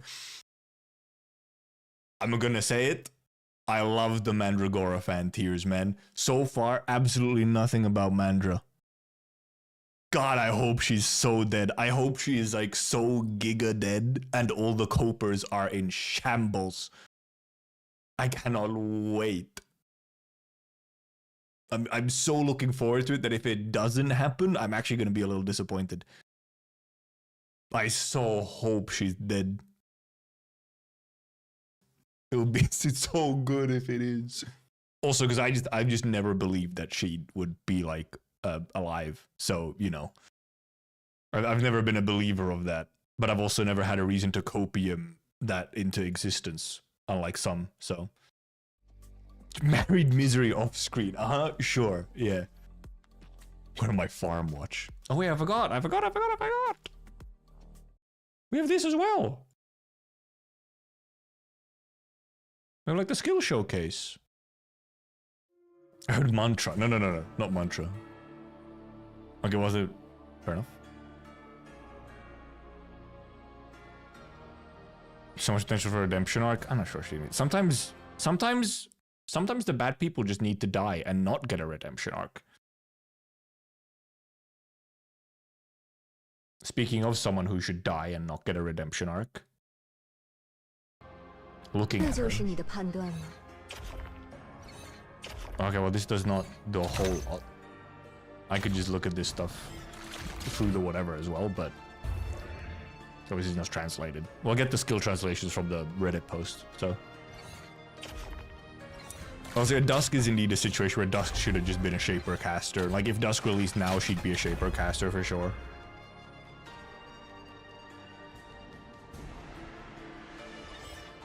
Yeah, we'll get these actual skills once we get to the Reddit post. Because it has been posted already. And we can also see the idle animations. Also, this is... Oh, okay. Dude, imagine these little goobers, the little goobers she summons. I mean, they look exactly like they look the ones that are like enemies as well. At least they're like, you know, they're like way more ghostly. But it's also like if you use Iblana in that event stages, it's like you're gonna have a lot of these boys. Also, it'll be very funny to use Iblana. Dude, we're gonna get the Iblana versus Iblana videos. And yeah, no, Iblana is not limited indeed. Indeed is not limited. Like Reed Alter. But also, I mean, I don't know why I'd expect her to be limited. I am hiding her face constantly here, but the actual happening is here on the left. Chris versus leader. Shush. Also, Reed was like fake leader anyway. How strong will she be? No idea. I don't really know how strong the archetype in general it is, because that usually gives you an idea on how strong they're gonna be. It's just like how strong the archetype is, but it's such a new archetype that we don't really know that much. They could have made it limited, yeah, but then then you'd have to make an event that somehow fits her there as a relevant character, which, you know, the Reed Tara stuff has always been happening sort of more inside side stories. So Necros is a pretty cool name. I don't know why community is shitting on it, because it has ass in it. Like, I get what the point is. Like, you know, I get the name, but also it has ass in it. And Eblana is also a pretty decent name. And we've been calling her Eblana for years at this point. It is a story event. It's just a side story. You know, it's a side story. It's not a main story thing. It's a side story. And it's not like a big side story, which gets a limited event. So. That sounds like a Russian insult. Yeah, I can see it. Oh, you get the little big dudes. You do get the big boys. Look at the large, chunky boy. Because I can't even quite. I mean, obviously, yeah, I know that the casters obviously work by, you know, when you kill enemies. When they kill enemies, they summon the goobers. I'm assuming there's like extra stuff there as well. Isn't it literally a Russian insult? Was it? It could have. It very well could have been. Yeah, I'm absolutely also just gonna call her Eblana. I will never use Necros. Just like I always say Arturia. I don't say Virtuosa. It's Arturia.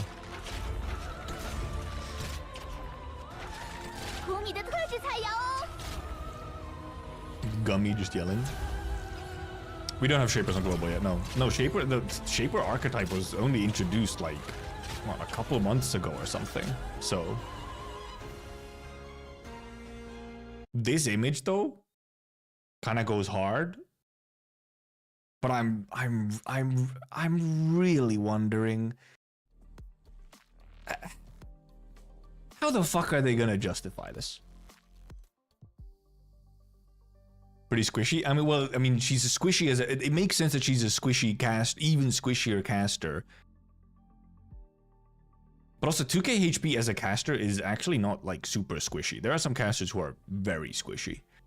But she also gets like constant, you know, summons to take aggro. But so how are they gonna justify this?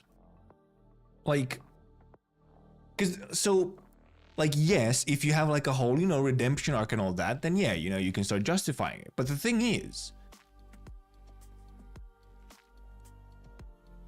you need a lot of justifying and redemption to make Eblana like, you know, a reasonable choice, which I feel like they're just not gonna do on time. Like, if they have to do it in this one event, because between now and this event, there's like one short little bit in an earlier event where they kind of touch upon Eblana stuff, and I don't think they're going to be doing any redemption there. But then, how are they gonna, like, how? And that's the thing, is how do they justify it? Step 1, question mark. Step 2, there you have it. Exactly. I'm a little suspicious. I'm a little suspicious that they're not going to actually do that good of a job with justifying this. And it's going to end up just kind of feeling like people really want Eblana, so we made Eblana playable. Give us some extra money, please. Like, it's a little... Oh, but actually, Juice, that's a good point. It could be some timeline dissonance, yes. Because indeed, we have Ulpian, Ulpp is playable, but as far as we are in the events, he absolutely is not actually with Rhodes Island yet at all. Also aggressive music. Ulp is indeed, timeline-wise, absolutely not playable yet, but obviously we have him. I mean, so that's one option, is that maybe this event doesn't even like fully solve things, but then it kind of looks like it would. Because it's like, oh, when elegies are ashes, it very much seems like they're building up to this conflict being solved in some form. So yeah, Eblana's, I get the feeling Eblana's gonna be one of those situations where it's like, they're kind of gonna try and justify it, but I feel like they can't do that much for it.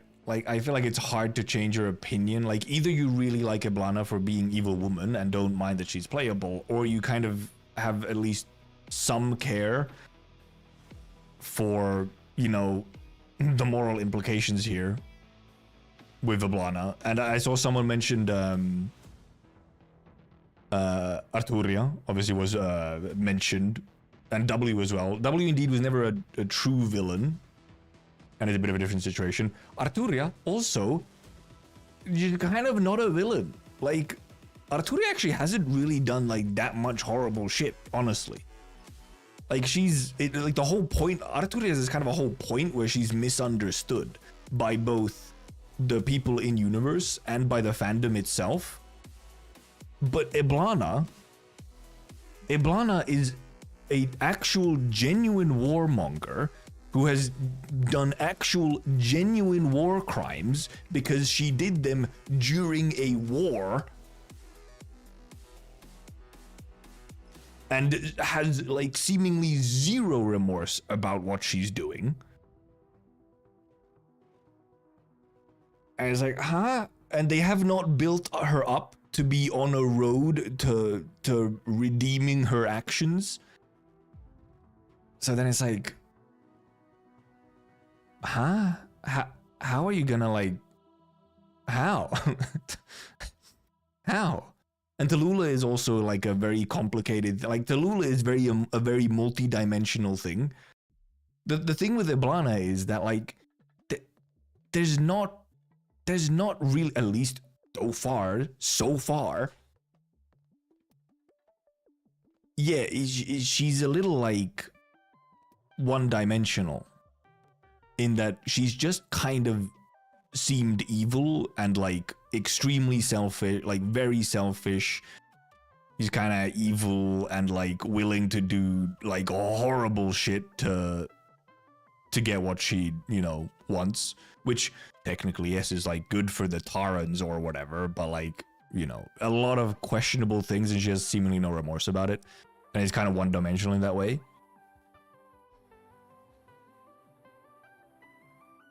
Was Holheag bad too? Holheag also is not just like a direct bad, no. So there's war crimes in Terra though. It is true the Geneva Convention doesn't actually exist in Terra, so you know. Passenger is another one, however. Passenger is also a wild one, where obviously, yes, Passenger has done some real fucked up shit. That is another thing. There are others. Dorothy didn't... I mean, Dorothy as well to some extent, but like, Dorothy's also a little bit more nuanced with what she did. And like, for example, she very much came to the realization that what she was doing was wrong and wasn't a good idea. While I cannot see Eblana at any point being like, damn, maybe I was in the wrong in some of those things that I did. Sheesh. Like, I can't see that happening.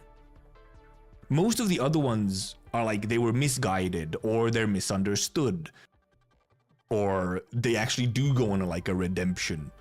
And like they're showed to sort of be remorseful about stuff and whatnot. While I just don't see that at all for Eblana yet.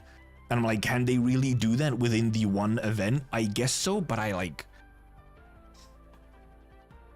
Huh? Vivi? What, like Viviana? Like Candle Knight? Lapland, no remorse. It is true, Lapland does have no remorse. But then Lapland is also like a... Agent of Chaos type, you know, individual anyway. Platinum also, yeah. No, well, see, I actually am of the mind that Platinum is a horrible person. I mean, Lappy isn't really a bit. Lappy is an antagonist. And also somewhat genuinely mentally ill to an extent as well. And like, her sort of villainous actions are also like... They're a little different because of just like her motivations for them.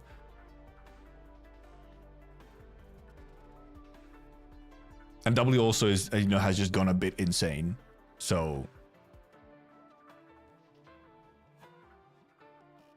And also, you know, I think it was a meme, Baka, for Degenbrecher. She very much is not. Degenbrecher is barely an antagonist, much less evil. But you know, Platinum, see, I am of the belief that Platinum actually is just a fucking bad person. She's just a horrible person. She has zero remorse about the many innocent people she has just assassinated over the years. She did not care about those lives at all, and she would do it again in a heartbeat if it was like her best option for living an easy life. That's the reason she did it, which is like, oh, it was an easy life. Yeah, I'll assassinate these innocents who were not happy with your capitalist dystopia. I'll kill him, sure. She has no remorse. She's fucking wild. I'm like, what the fuck? And I'm like, and then like the fandom is like, oh my god, she's such a cute little girl. Ha ha ha. She has crush on Doctor. Ha ha. Like, what? And she comes to us for shelter. We give it to her as well. I'm like, what the hell? But at the same time, I feel like the thing is, because Platinum has been here since the start of the game. So I feel like there might be a bit of a situation with Platinum is that her original, maybe her original characterization wasn't supposed to be quite what it turned out. I'm not sure if they realized just how it seems Platinum turned out from Nearlight, which is that she's like a completely zero empathy, like murderer with no remorse for what she's done at any point. I'm not sure if they realize that's what she looks like now.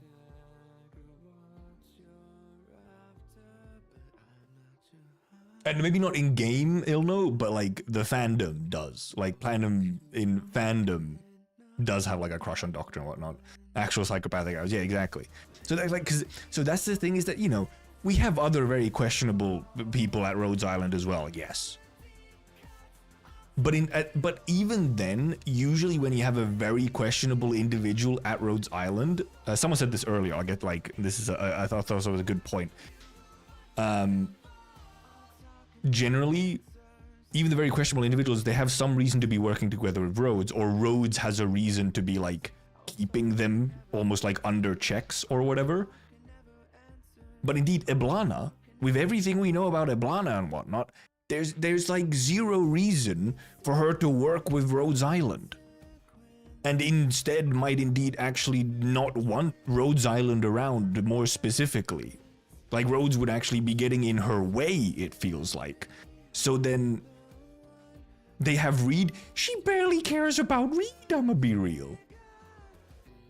Like her relationship with Reed is indeed like extremely toxic. I was in the introduction text for a text. It might be in the Reddit post. We should actually go through that as well. Like, there's some weird ass. Like, I mean, obviously we'll see once the actual event is out and the stories are out how they're gonna like twist this, but it's just a little strange. And she has her own army that is ready to sacrifice their own lives for her so she could build her own empire. Why would she want anything to do with Rhodes? It's just like a weird one. Obviously, you know, there's a lot of characters also who, you know, don't actually spend much time with Rhodes, you know? Like, they kind of have like an agreement with Rhodes, so then they're playable. But they're barely ever actually at Rhodes, you know, Mostima and everyone like that. Also, I agree, I would rather have Nines. I would also rather have Tallulah. Tallulah has like a whole big-ass arc going on, you know, redemption arc. Tallulah would make way more sense already at this point. It feels like it's too early for Eblana. That's the thing.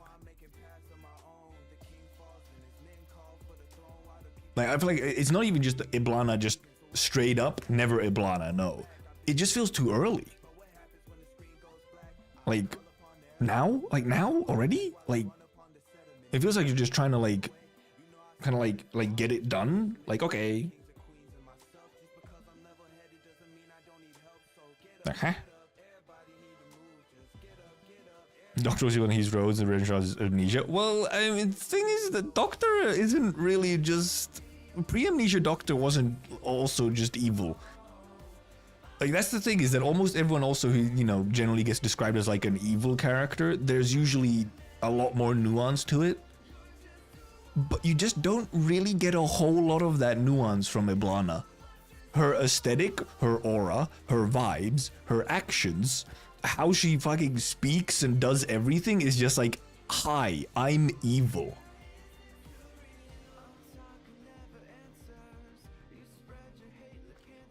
What are the odds of Tallulah being limited for new story chapter? Decent. Except I believe the newest story chapter, chapter 15, I believe will be in Rimbilliton, I think. So that's probably not Tallulah relevant. I think Tallulah will probably end up having, they'll probably end up being a big-ish event for like just Neo reunion stuff in general.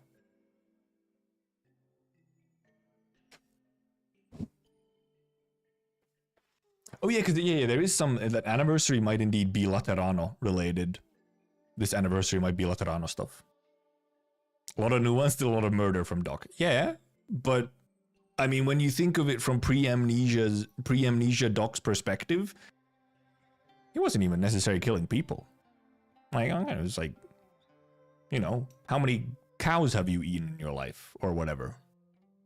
Funny thing, finally we'll get more bunnies, maybe, because I can't remember where. I think it was just teased somewhere with chapter 15 that it would be in. Like, it was said somewhere that chapter 15 would be in Rimbilliton. And it's probably, you know, it's going to be like a sort of transitionary chapter, like chapter 9 was kind of. What the dude, playable Manfred would go hard though. It's possible though. Playable Manfred is actually like a real possibility now though. Dude, imagine Manfred the goat, our boy king. Be crazy. Trash negativity, what'd she do to you? She's just kind of evil. I mean, like, what can I say? That's the thing, it's just like Iblana is just always portrayed as such a, like, dubious character with not a whole lot of redeeming factors. Playable Manfred is cool, but playable Mandra not. Yeah. Mandra's a fucking little... Mandra's a little bitch with, like, not a single spine in her body. Just drooling at Iblana's feet, wanting to be racist and kill anyone who is a different race. Manfred has, like, fucking... He has, like, a philosophy. He has a fucking spine and guts and, like, a world he believes in, and he works towards it. Manfred is great. He's fantastic.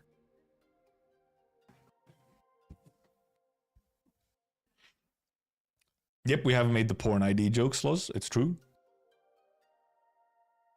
And I mean, Iblana also has, like, you know, something she's working towards. It's just that it's questionable. Which has a playable Charles Lynch, but I still like Steam Nice too much. Yeah, I think playable Charles Lynch would be. Ascalon is an assassin, yes. A counter assassin. But also like an assassin. Well, yeah, Ascalon was like, well, I mean, no, she was just also just a straight up assassin, but as mostly work as a counter assassin. Can Ascalon like 15 tries now. Charles as a character is really cool. Slowly corrupts our morals, preparing for Priestess Operator release. Kinda real though, honestly. And let's see if I can pull up some of these. Oh, there's the nymph skin. I'll try and find these posts for some of these things. I'm sorry, Penguin Man. I don't feel like listening to you right now. Well, there's the. I guess we could quickly check the modules. Oh, there's new modules TL. Never mind. Oh no. There's two versions of them. Okay, that's fine. There's the Iblana post, the Sessa skin.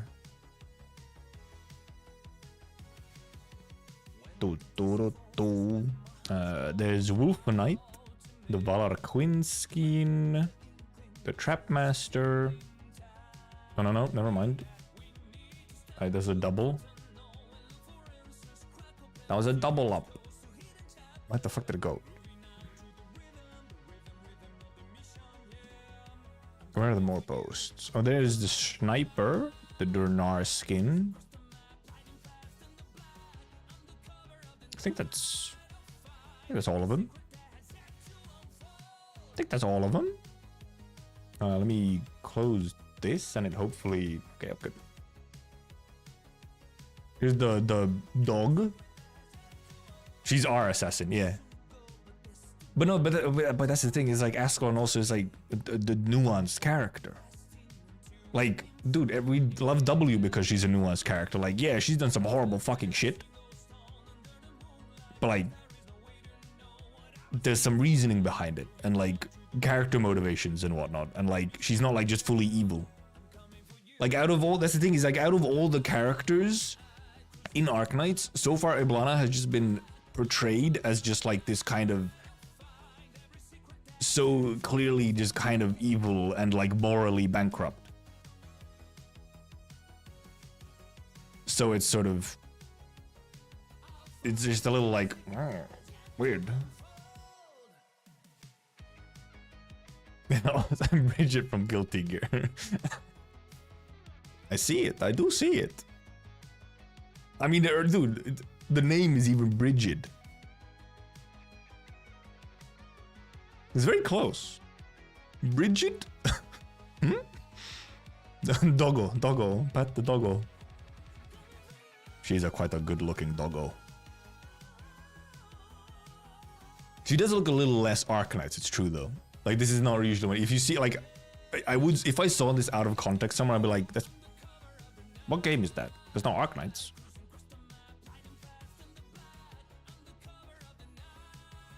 She would look the name Golden Glow so much better.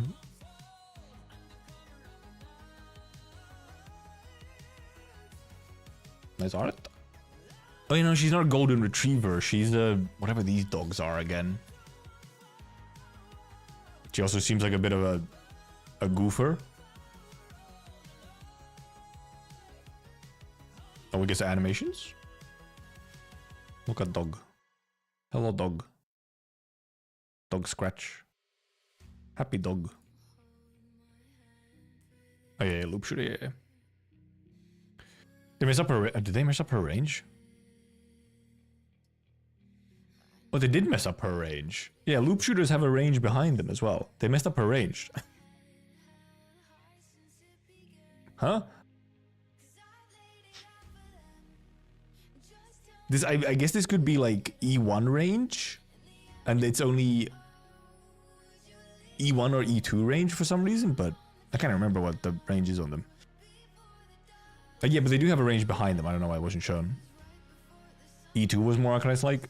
I mean, yeah, E2s are generally a lot more recognizable as Arknights just because of, like, the composition of them. Like, the way that they do E2 splash art is usually pretty distinctly Arknights. Where were we?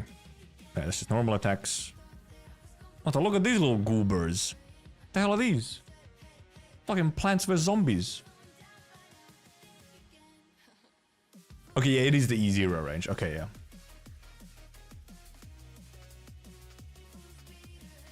Fucking eggs.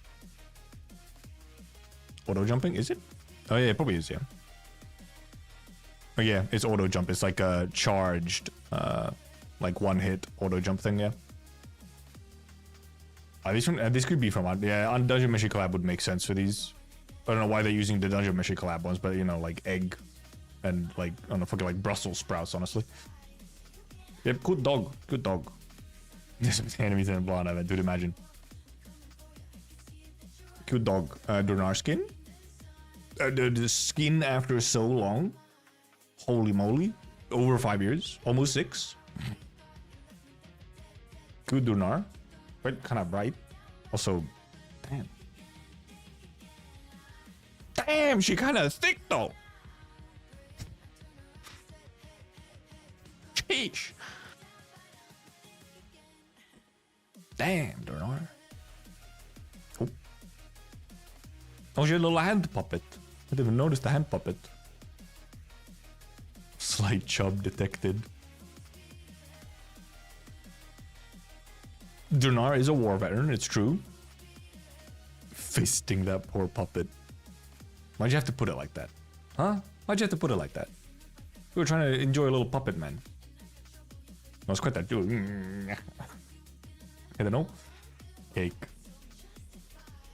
Are these it? Well, that's just a slug.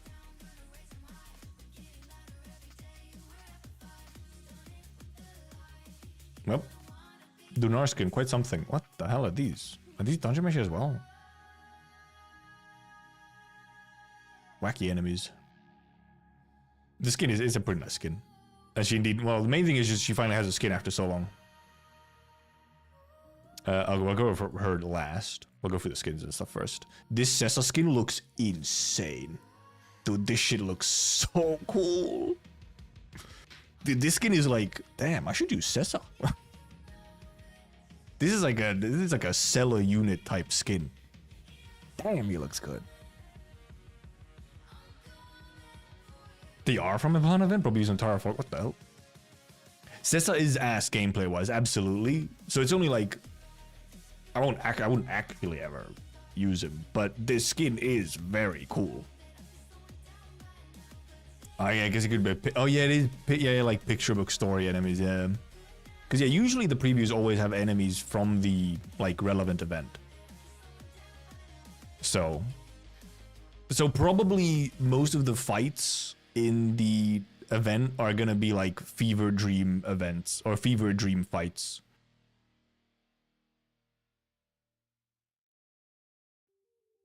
To look at him go, look at this fucking tuning like a little goofy ass dude, man. Please remember that Sessa is an absolute goofer. We shuttle at home. Gun! Holy, he summoned gun. No way. Oh, dude, the summon intro, the deployment is kind of fun where he faces the other way. He's so he's so like cringe cool. We do need an Ascalon skin, it's true. No, I mean I really like default Ascalon, so I have a bad feeling that the Ascalon skin is like I'm not gonna like it because it's probably gonna be like casual or like dresses or something, you know? It's not gonna be like combat, like gritty, cool, and so on. Sessa is so cringy loop. Yeah, exactly. Sessa is exactly the thing where he's so cringy loops around to be slightly cool again.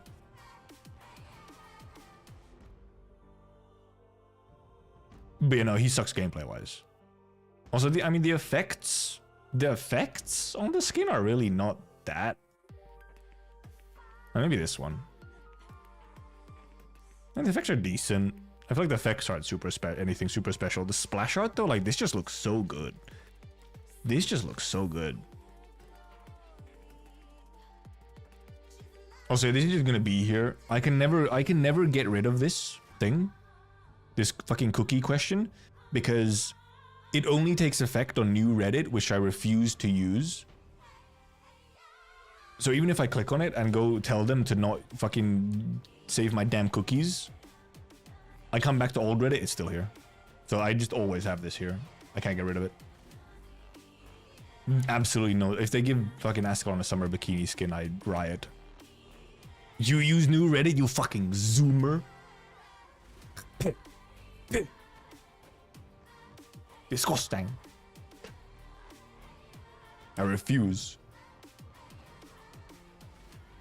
Zap the box. True though.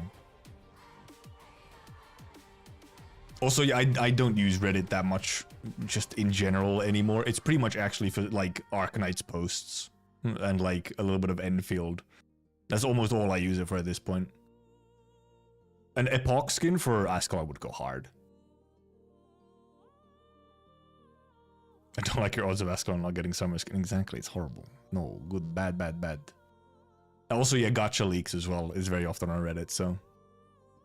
And then, yep, we have this thing. Bloodline of Combat would also go hard, but the thing is that, like, I mean, it still would go really hard. But Ascalon's, you know, default is already kind of Bloodline of Combat-ish. It is Tig Old Biddies. Oh yeah, is this Caper's artist? That kind of checks out. That kind of checks out. Caper's artist, you can, even with just Caper, you could feel the, a certain kind of vibe, you could say, especially with the caper like summer skin. Except it wasn't really summer skin; it was from Reclamation Algorithm. But yeah, quite the short stack, and Jesus, holy moly, that is a huge tail. That tail is, it might be the biggest in the game so far. Like that thing is massive. Remember Caper's a kid, yeah, but also she's fictional. She's a bunch of pixels on her screen. Her face doesn't look like Ira, but Hater pointed out in this chat. What, just because it has like pink hair and like a little bit of white on the hair?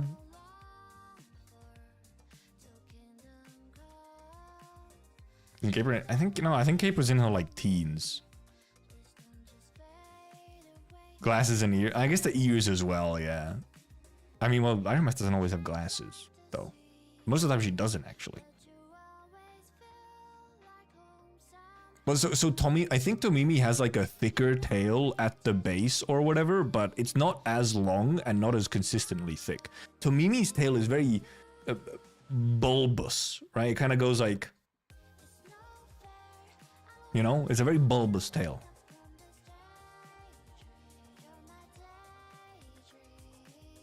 So not a boob on Myrtle's side, yeah. Ellie, Tua's kind of nice though. Snack. Oh, she's obviously, yeah, she's a snack. Why are we discussing tail sizes? Because her tail is so massive. It looks actually a little smaller here, but it's much longer at the very least. It doesn't look as thick here as it does like here. Her tail looks insanely thick here. It's not as thick here.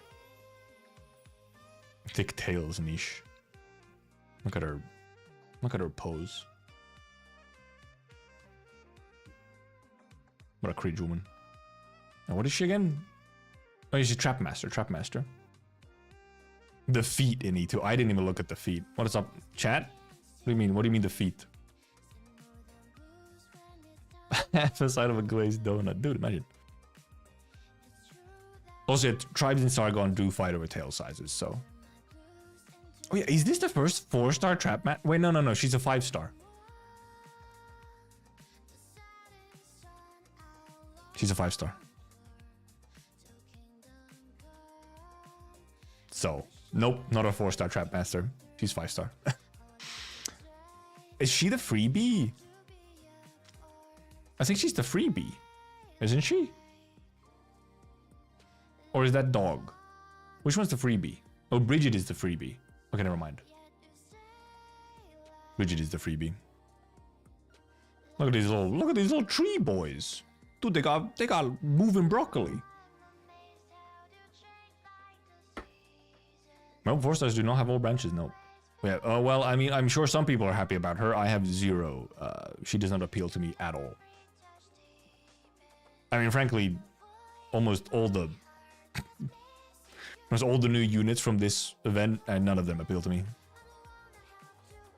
Typhon has some ridiculous heels in E2 art. I'm sure she does, because her design is very silly. Balarkvin skin though, this I like. Very midsummer. Also this name, also the little Typhon plushie. Oh, the little yo penguin plushie, Magellan plushie. Oh, and Santala plushie. And Aiknir plushie. Little plushies. Fumos, they are Fumos. So this name, Midskog Fika, this translates into middle of the forest pause, like break, you know, like a snack break. Also, fika is very like specifically sort of it's a very Swedish term. Also, yeah, it is also just Swedish. This is clearly like a more Sweden-inspired one. Yeah, pretty much picnic, yeah. Like you could translate it to like a picnic, yeah. This looks cute, then you realize it's 100 centimeters tall and massive. That makes it cuter, okay? That makes it better.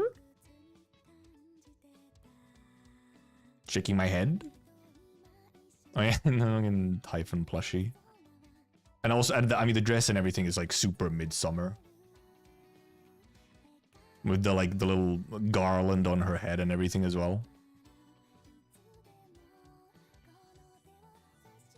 Very Expedition Jokkmokka oriented. You mean the unit you get from Expedition Jokkmokka is Expedition Jokkmokka oriented? Whoa. Oh, the little portal. The Typhon plush is pretty good. No, it's all 4 of the goobers. They go into the portal. No way. No, this kid is pretty good. The fact that the plushie is just always here on the idols. She's really good at balancing it on top of her head. Dude, imagine if the plushie was here as well. Send them to Enfield. It's true though. It's real. She does. And if only she was, you know, good. Once again. Really nice skin. Not a very good unit. Nymph skin. Hello, Nymphy. Yeah, dude, if the plush was there on her head for combat as well, it'd be really cool.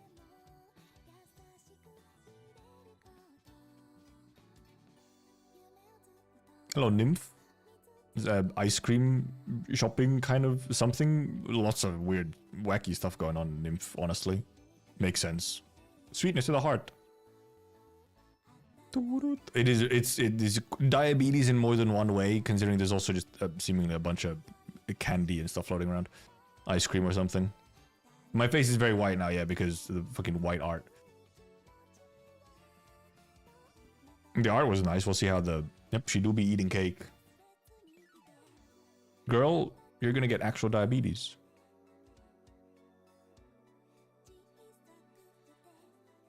What the heck? What is this still thing?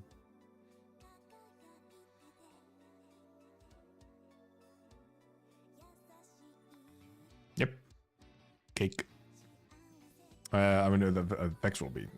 Well, I mean, this is a skin that does not appeal to me. I'm not generally into the, like, more cutesy skins. They pretty much never appeal to me. Yeah, Barry has diabetes skin, yep. Now Nymph has diabetes as well.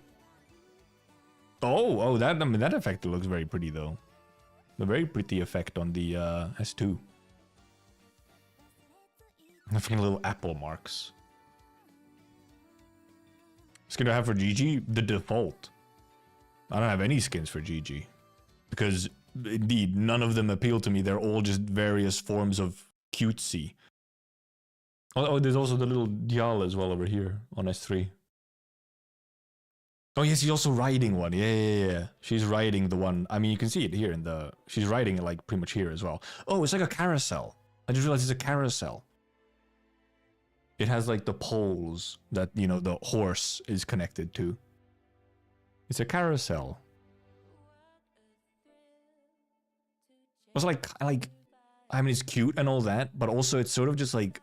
It's more of just the Nymph that exists already than we know. Nymph is already, you know, a little bit more of a cutesy character and so on. I really like seeing skins which show you, like, you know, a different side of a character. But you don't really have it, like, on this one. Like, it's always nice when you have skins which are, like, out of the usual for the character. Like, for example, Suzuran's, you know, like, desert skin. I really like, because it's, like, a very different image for Suzuran.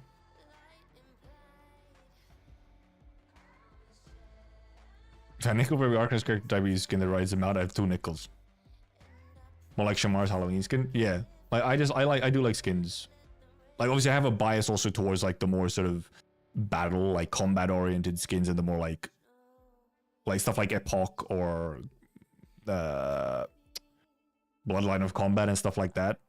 Like, the sort of more serious skins.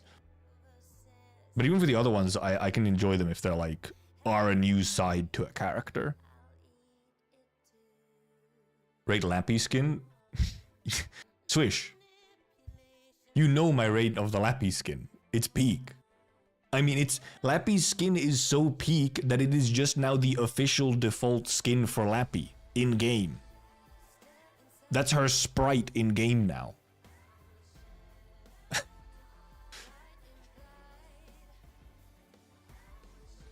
Yeah, Bloodline Combat. Bloodline Combat is probably my favorite like set of skins, but they do not come out super often. I mean, they rotate between obviously what's coming out. So, I mean, next up is pretty much then just it's her finally. Happy has an E2 skin, no way. What do I feel like no. Was a modern fan of the unshakable belief that the whole community is a single entity where everyone is responsible for one another? What do you mean? That's how it is, right? We all talk to each other. We have like a hive mind going on. And we literally call it the Arknights hive mind, right?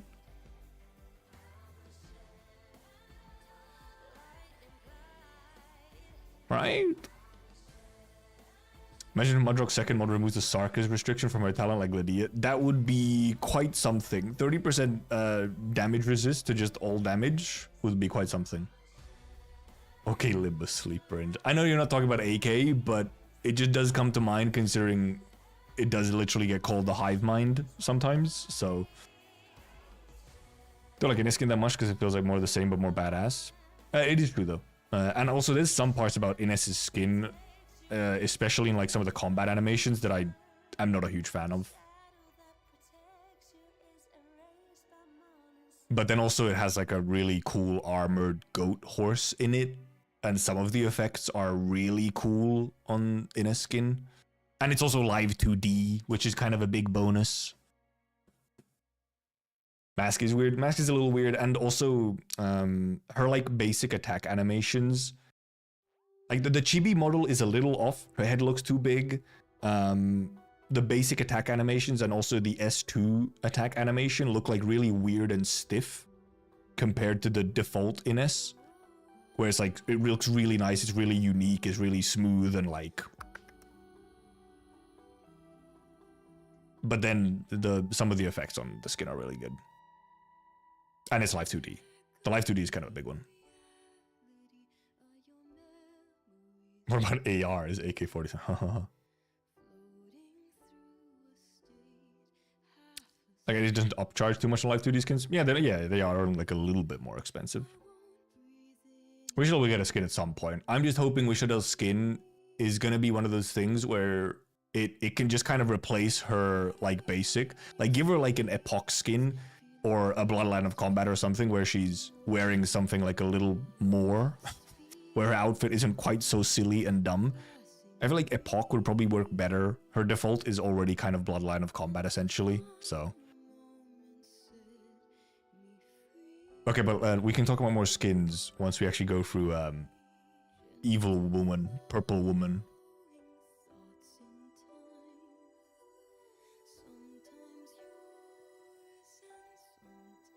Anyway, I mean, it's just it's the I mean, okay, I mean, she did get a sprite upgrade. They literally just added a higher resolution sprite into the game because she's playable now.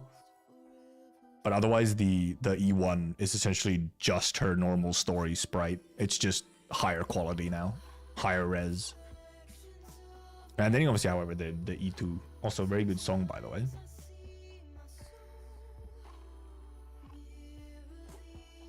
What do you mean? I like the Near Altar skin. I think it's good. That's some really nice effects and like the colors change. However, it does have the same where it doesn't really give you anything new about Near. But it's almost just like a color change. It's like a palette swap. She's pointing down with her hand. Yeah. What the heck is she doing? Like, what's she doing? Is she trying to pull like a like even here she just like it's just like even this the vibe is just pure evil woman. Like that's her entire appeal and character is evil woman.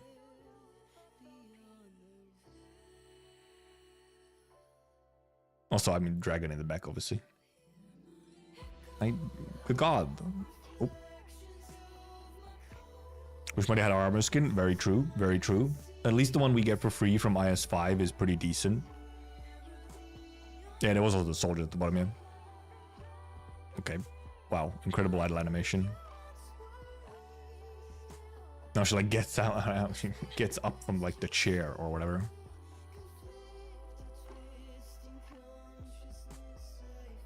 Summon goobers. Just sits back and kills him and summons goobers. I did see the translations for the skills, yeah. I think so. Oh, there's the big goober. Because I wonder how you get the big goober to spawn. If that's like an S3 only thing or something. Oh, yeah, also, yeah, did put on sleep, which kind of fits, I guess.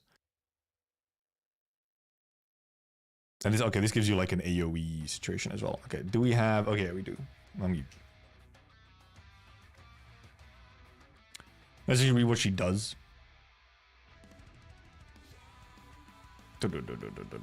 Hi, Strawberry. How's it coming around?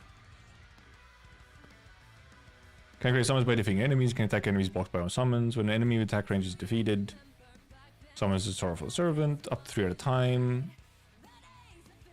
If the amount of summons on the field has reached the maximum amount of Sorrowful Servant is upgraded instead. Increased block, HP, attack, and def. Shan got a new friend. Talent 2 increases damage dealt by this unit and own summons to enemies below a certain % of HP. I guess, yeah, I guess makes sense. Lets you refresh summons faster and more consistently. Skill 1, passive effect. When each Sorrowful Servant is summoned or upgraded, deals arch damage to all surrounding enemies. Oh, but it has an active as well. Oh.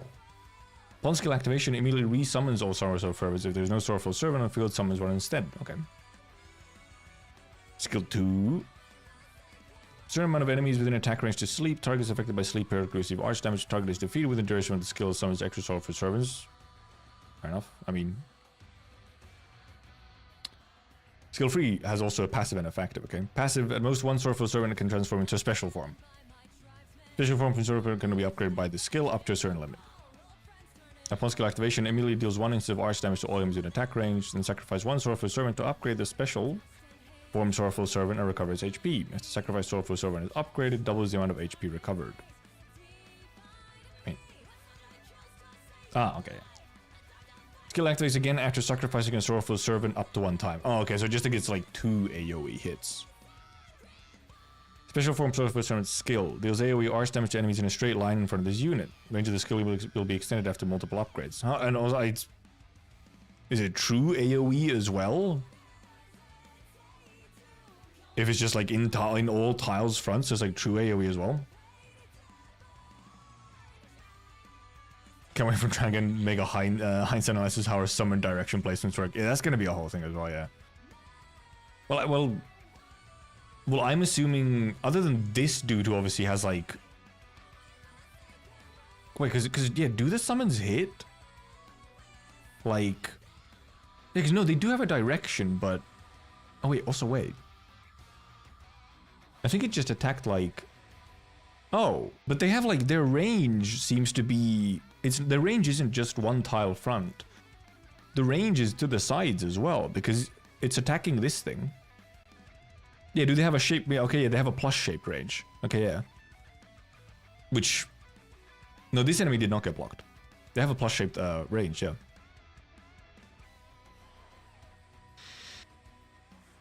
Which helps with, you know, you don't actually have to care on the direction that they're facing, only on the tile that they're on. So that solves that entire thing.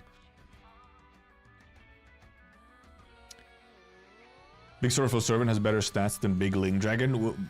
Though I guess placing them where you want is harder. Also, yeah, and also like upgrading them is like harder. You can't sort of, you don't get it quite as instantly and as easily. It's not quite as accessible as Ling summons. But yeah, summon special skill needs a direction, unless, because it says just like in a straight line in front of this unit. So that is only one direction. So that is something where like it does matter for the direction. But I'm wondering if they always just go in, I mean, at least in these gifts, I think do we only see them facing one direction?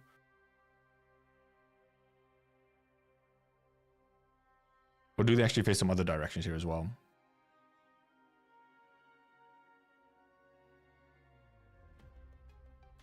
Because here we only ever see them facing one direction. They're always just facing the same direction as Iblana. So it might just be that they always face the direction the caster is facing, which, you know, would make sense so you don't, you know, you just consider that, and there's no randomness of where they're facing. Because if they were random, it would be really weird. They triple down. Yep, that's the internet. Turning enemies into zombies and sacrificing summons to strength as a very Blana card. It is no. The kit is, that's the thing.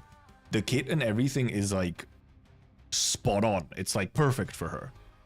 I don't have any issue with that. You can see the big sort of stats on the on the YouTube video. Yeah, okay. They don't want to look at a Blana, they always spawn with their back to her. It's true. Well, no, because the thing is, if they would look back at a Blana, that means they're deserting and would then get killed by a Blana. Because, you know. Next was facing up to someone was left and right. We could go look at the video again, I guess. I need to fucking unzoom this, however. It's not, like, horrible. Where is it? Here? Did we see somewhere? These are all facing up. Facing up. Facing up, like their sprite is facing like to the left, but the arrow is still facing up. Because the arrow is the only part that matters, not the, you know, visuals. Visuals, they're facing like left, but the arrow is still pointing up, same direction as a Blana. Here, they're still pointing to the left. They always just point to like the same direction as a Blana. Yeah. It is always the same direction. I mean, obviously, yeah, here you get to see like the big summon gets to like use the AoE in a straight line as well. Yeah, they're always facing same way. And yeah, because they probably don't have back front. Yeah, they only have left and right sprites, so. And yeah, indeed, where they're facing doesn't matter except for the big guy. The big guy's the only one where it actually faces, where like it matters where he's facing. But the thing is that, you know, we kind of with how this caster works anyway, that, you know, the caster's whatever face direction the caster is facing is like your most important direction. So, I think that was a mistake. We shall purge all of humanity. Hell yeah. Hell yeah. Yeah, they always face the direction of the Blana herself. I guess it's some modules. I'm not exactly a module analyzer though. But we get the alchemist modules. Someone said Silac was good. What kind of block enemies during skill OPA gains camouflage? Next operator ability is ground operator gains DP upon deployment. Interesting. It's a little niche, yes, but interesting. Oh yeah, Vigil. Enemies blocked by reinforcement are more likely to be attacked than if the units attacked increased. Vigil and Wolfpack's attacks ignore death and steal a certain amount of death. Attacking enemies blocked by the Wolfpack. I mean, because I have heard that indeed the wolves being like, they're like too squishy or whatever, so they run into that issue. So I mean, if they get more death, then yep. And I mean, they can also ignore some defense. So no idea, man. Vigil, it might be good for him, it might not be good. SP recovery. This is just like a ground resistant attack increase to all Carlin trade operators. This, man, this is good, I guess. I mean, just like module 1, sure. This shit though, this effect, wow, not the very weirdly I mean, it affects himself obviously, but wow, very niche. Here it's just, it's fucking RNG, 20% chance to deploy a trap that deals double damage. I don't even know if the traps have an indication for when they deal double damage. Silver Rush troll is true. I mean, Silver Rush comeback is, it's not like Silver Rush ever died completely. I mean, a little, and he already had a comeback with Silver, his own module. Mod 1 gives him too much shred from Mod 2 to matter, I think. Wait, who's Gnosis? Or who's that Trap Master? Oh yeah, sorry, it's very small. This was Wolfenite. Gnosis. Okay, yeah. Yeah, it might be the Gnosis is... Yeah, S1 is like... Mod 2 didn't seem that big of a deal. And Mod 1 is probably just better. Tin Man? Alchemy on the field, SP recovery rate. Yep. Yeah, works very well with S2, obviously. I mean, it's 0.1 a second. It's not a whole lot, but... I wonder if it stacks, though, because you can have multiple alchemy units, but it probably doesn't stack. It's probably just whatever, like one... It doesn't stack, I would say, if it's stacked. And then, I mean, then you just get more damage. Get more damage on the other ones. Same obviously here. Attack plus 10 when there are other operators within attack range. Increase the duration of Thorns alone star alchemy use by 3 seconds. You know, damage and or attack plus and duration buffs. So just like better. Essentially, these are uptime buffs for them. Oh, and this is just damage though. Buffing the continuous damage style upgrade helps the funny bug people. You mean the one where what counts as continuous damage is sometimes questionable? 60% of people are frozen. Okay, yeah, yeah. You have Tilo and it's just 0. Yeah, exactly. Like just having Tilopsis on the like team is just like unconditional 0.3% or whatever extra. While this is a 0.1. If there's an alchemical unit on the field, it's not a very huge increase in uptime, really, just from that. Where was Aussie? It's redeploy. Oh, it's the redeployment time one, right? Which isn't really that big of a deal on Aussie with, you know, the typewriter. Section typewriter reduces target depth by more.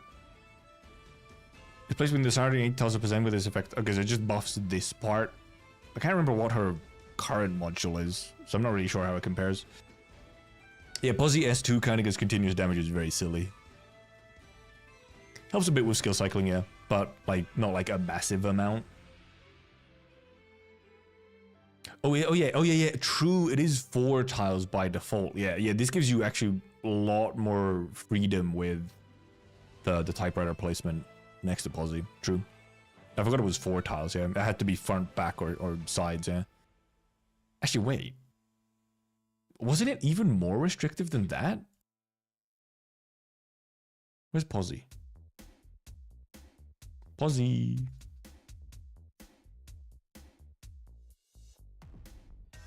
Okay, no, it's just 4 tiles. Okay, for some reason I remembered it was like only directly in front or something. But no, it is 4 tiles.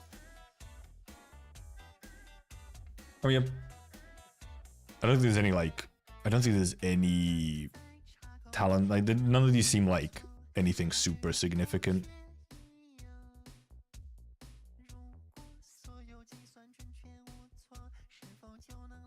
I mean, this is kind of nice quality of life, this Posy one.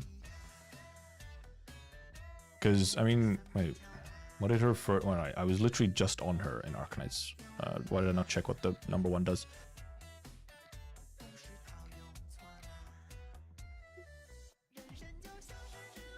Right, yeah, because her original module gives her extra attack when attacking enemies straight directly in front, and also ignores physical dodge. And also you get a stronger, it also buffs your typewriter just in general. So, I don't know if this will be kind of like, for some stuff this will work, but I feel like the first one is pretty strong. Loop shooter module give extra shuriken. It would be cool if it would, but the Silage one is I feel like kind of interesting because it's not like her current one is really that big of a deal for Silage or Silach. I feel like this you can actually get almost a little bit more use from this with her. Because it is just like, you know, just being able to even more aggressively just, you know, get the start with a bunch of ground operators.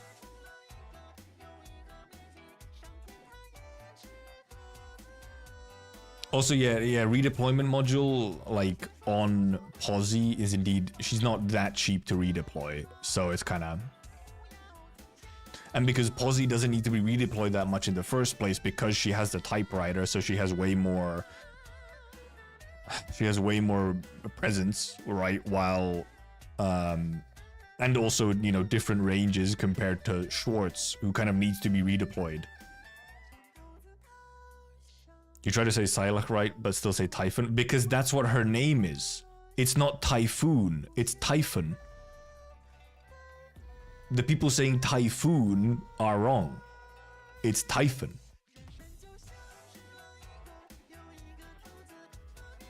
It's not about a typhoon. Is it Typhon? Well, I think the Japanese says Typhon.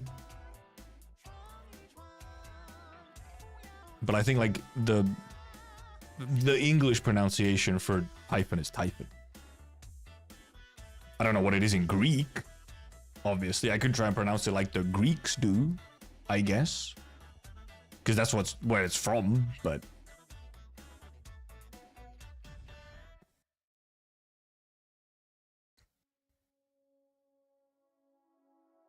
So, I mean, I feel like, you know, Psylocke can have some stuff on it, but then...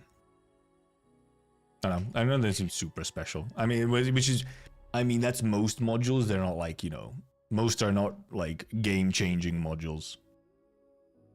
And, like, out of these...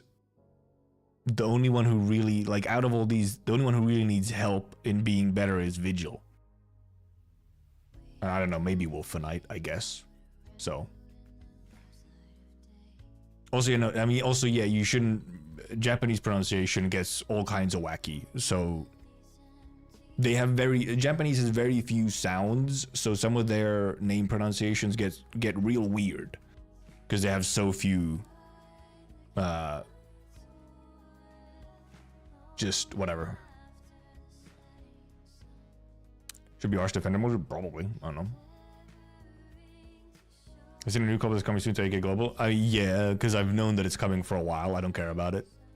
Losing my mind for real. You want to see if Wolfenite is decent. Actually, I mean, I didn't actually look at her kit, so I'm not sure, 100% sure what she does. You know, does he even say Typhon? I can't even check. I don't have her, so I can't even go check the English dub unless I like.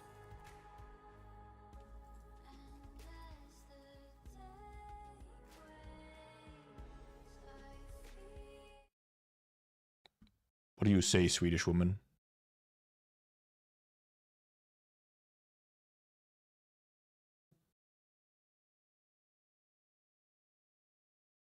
Oh, I'm muted. They may feel... Fucking idiot. Close your eyes. Don't rush to open them. Oh, this is assigned, is it? No. Where's... Slightly hot. That's normal. Shh. Where's Stay on board? calm. There's on board. She says her name. Typhon is care of them for you. Cross any abnormalities while we're working together. I'll take care of them for you. Code name. I think actually just heard it, but... Typhon is my only name. Oh, but... Okay, we'll see. She does say Typhon. It's because she's incredibly fucking Swedish. That's why she said it like that. She's super Swedish in her English dub. Which I guess fair enough. You know, if the character themselves is saying like that, it's Typhon. Because they're saying it extremely Swedish accent heavy. Stun mines on S1, Death Shred mines on S2, can detonate mines manually. Oh yeah. The manual detonation especially, yeah. Yeah, someone did also earlier mention actually that they were manually activated. That I just like didn't knowledge. T-phone. It's not quite T-phone. Typhon. Name. I found it on the horn name. Oh, I found it on the horn or care of them for you. Code name. Typhon is my only name. Yeah, Typhon. Yeah, no, I don't like Typhon's design. No. What about HSR bullshit? I might not have time for it. I do have to somewhat end, but I have seen the HSR bullshit, and I agree. Bullshit is the correct term to use. It's so dumb. It's so dumb. I don't know what the fuck they're doing. It is insane. Typhon doesn't like your design either. Fuck her. She's Swedish. What would I care about what she's doing? She's Swedish. Would you try Degenbrecher or you grew up saying correctly? Yeah, man. German, they pronounce it weird, real whack. Can at least get a TLDR. So, oh yeah, okay, I have like 10 minutes. Last 10 minutes, sure. We can we can quickly, I guess, real quick summary of the whatever HSR situation, which is, so they're releasing a new character. It's like, this is from like leaks and whatnot. They're releasing a new character and they're like a big fancy, you know, heavy story character and whatnot. They're like, you know, a big one, you know. This character right now, as they stand, they have a passive that is account wide. So if you have her on your account, you will always have the passive. And the passive is free revives in battle. You don't have they don't have to be in the team. They just need to be on your account. And you will get free revives. And it seems to also function in all the hard content. It is working in your abyss and, like, you know, the end game difficult content. It's also currently, I believe, completely bugged and broken as well. But yeah, they have a account bound passive for simply owning a character, and it's a kind of strong passive. It's just like, what? Huh? Yeah, Castros, that's what's up. It is extremely fucking wacky. And yeah, the precedent of just selling essentially benchwarmer units. Like, you know, the implications and the precedent for the global passive thing where they don't even have to be in the team to function is so dumb. It should not exist. It just shouldn't. Like, I can't come up with any good justification for it being there. Like, it's the reasoning is only bad. If who gets away with it, another guys are gonna try it too. And the thing is, they're absolutely gonna get away with it. I feel like there's no chance that they don't.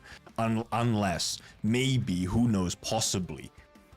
I don't know. I don't know enough about the CN community.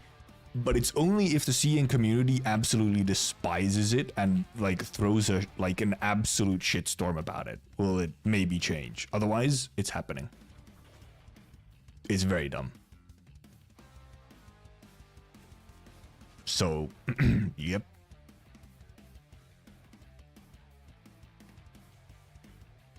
It's extremely dumb. CN, okay, apparently CN loads this too. That's a good sign, at least, if CN gets very angry about it. Because, yeah, it just doesn't make sense to be, like, as an entire, at least the entire mechanic of a global account-bound passive just makes no sense. Like, or makes no sense in any good way. Like, I cannot think of any, essentially, consumer positive reasoning for it. Like, what the fuck? It's ridiculous. So they're gonna fix the power creep of people not being able to use old characters. So I guess the solution is new characters that do their thing while they use old characters. And they apparently are buffing some old characters, which is nice. Like, it's so wild. It's so wild how they come out with this whole thing of like, boys, we are going to be buffing your old characters and making them more viable again. Rejoice. And then when I was like, yay! And then, like, right after, hey, here's the account bound passive that is just, like, insanely greedy and a horrible precedent for the entire game going forward. So they went like, it's crazy. It's a real roller coaster. They got some goodwill back and then just instantly dumpstered it. Fucking impressive. Actually impressive. I have not been actively logging into StarRail for a week or two now, I think. CN was angry at this MOC patch too. We'll see. We'll see what happens. I will, you know, softly follow it on the side. Because right now, I have so many other things to do instead of use like much brain power at all on HSR. So we'll see. Like it's, you know, it's very possible that I don't end up returning to HSR, or maybe the one thing that I return to is like I'll roll on like the Fuhua XP, the Honkai 3rd XP I care about the most, and that's it, or something. We'll see. Like, I'm not saying I'm gone for good, but right now I do not have a whole lot of interest or motivation to go back. But I also took a break from HSR, like, in year 1 as well, around this time. So we'll see. And yeah, Genshin, though, man, Genshin, I'm so, like, I don't think I'm honestly not sure if they can do much anything to get me interested in Genshin again.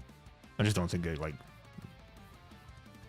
I have other things to focus on. It's just like, nah, it's just, like, not worth the time. What's the other character in Casters? It's, Anasha. The green-colored dude.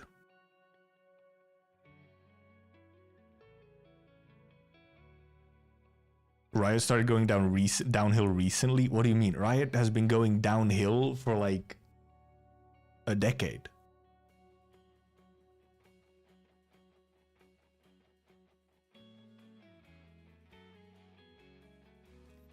And yeah, what is Anasha's Anasha's like a erudition character or something.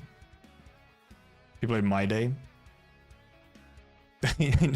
Well, see, there was a whole thing where I think people were complaining about how almost every single new male character was imaginary, and it does kind of feel like they randomly changed Anasha from imaginary to wind, because all of his animations are like very imaginary pilled, but then they made him slightly green so that he can be wind instead. Right, I wasn't going downhill, it was in the ditch, they just started digging. Real. Oh, in recent months specifically? Oh yeah, I actually did see, never mind, yeah, I did actually hear about some of the changes to skins and stuff with League, which were like, what the fuck, that's insanely greedy. I don't know if they went back on it, but the Anasha animations were, you know, it's clearly where the budget went for that patch. Purple wet cat woman, or, you know, the Sue XP. $700 gacha skins, hell yeah, Riot. It's easy now, they're only good to Hoyo games, but they need to just stop playing Hoyo games in general, so they just make another new game. Also, like, I mean, I don't hear much about CZZ at this point. Not a whole lot. Like, all the friends who I've seen who have, like, quickly tried it did not stay around for too long. One of them still plays it. But they also just play a lot of gacha games, so...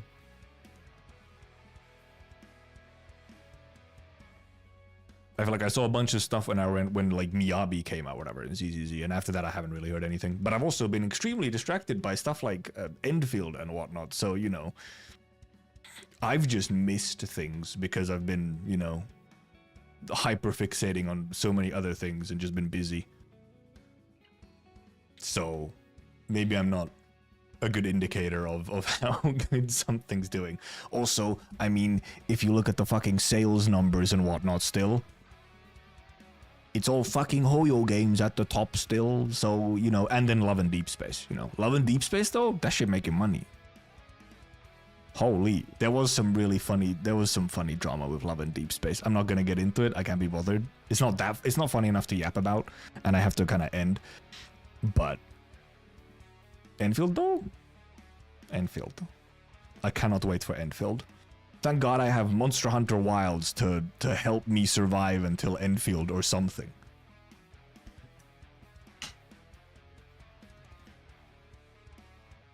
Also, yeah, the pattern of Hoyo releasing new games and then, you know, or like the pattern of like, also the pattern of, you know, like, oh, the game's really cool at the start and whatnot, and then it like slowly gets worse in some way, so. That as well. We have like 50 more minutes from the pre-stream waiting room. Yes, but there's also somewhat of a limit where I do have to like end. Like at around 10 p.m. is also time for like silence. I can't be here yelling autistically at my microphone, at my screen after 10 p.m. on weekdays. So that's also a limiter.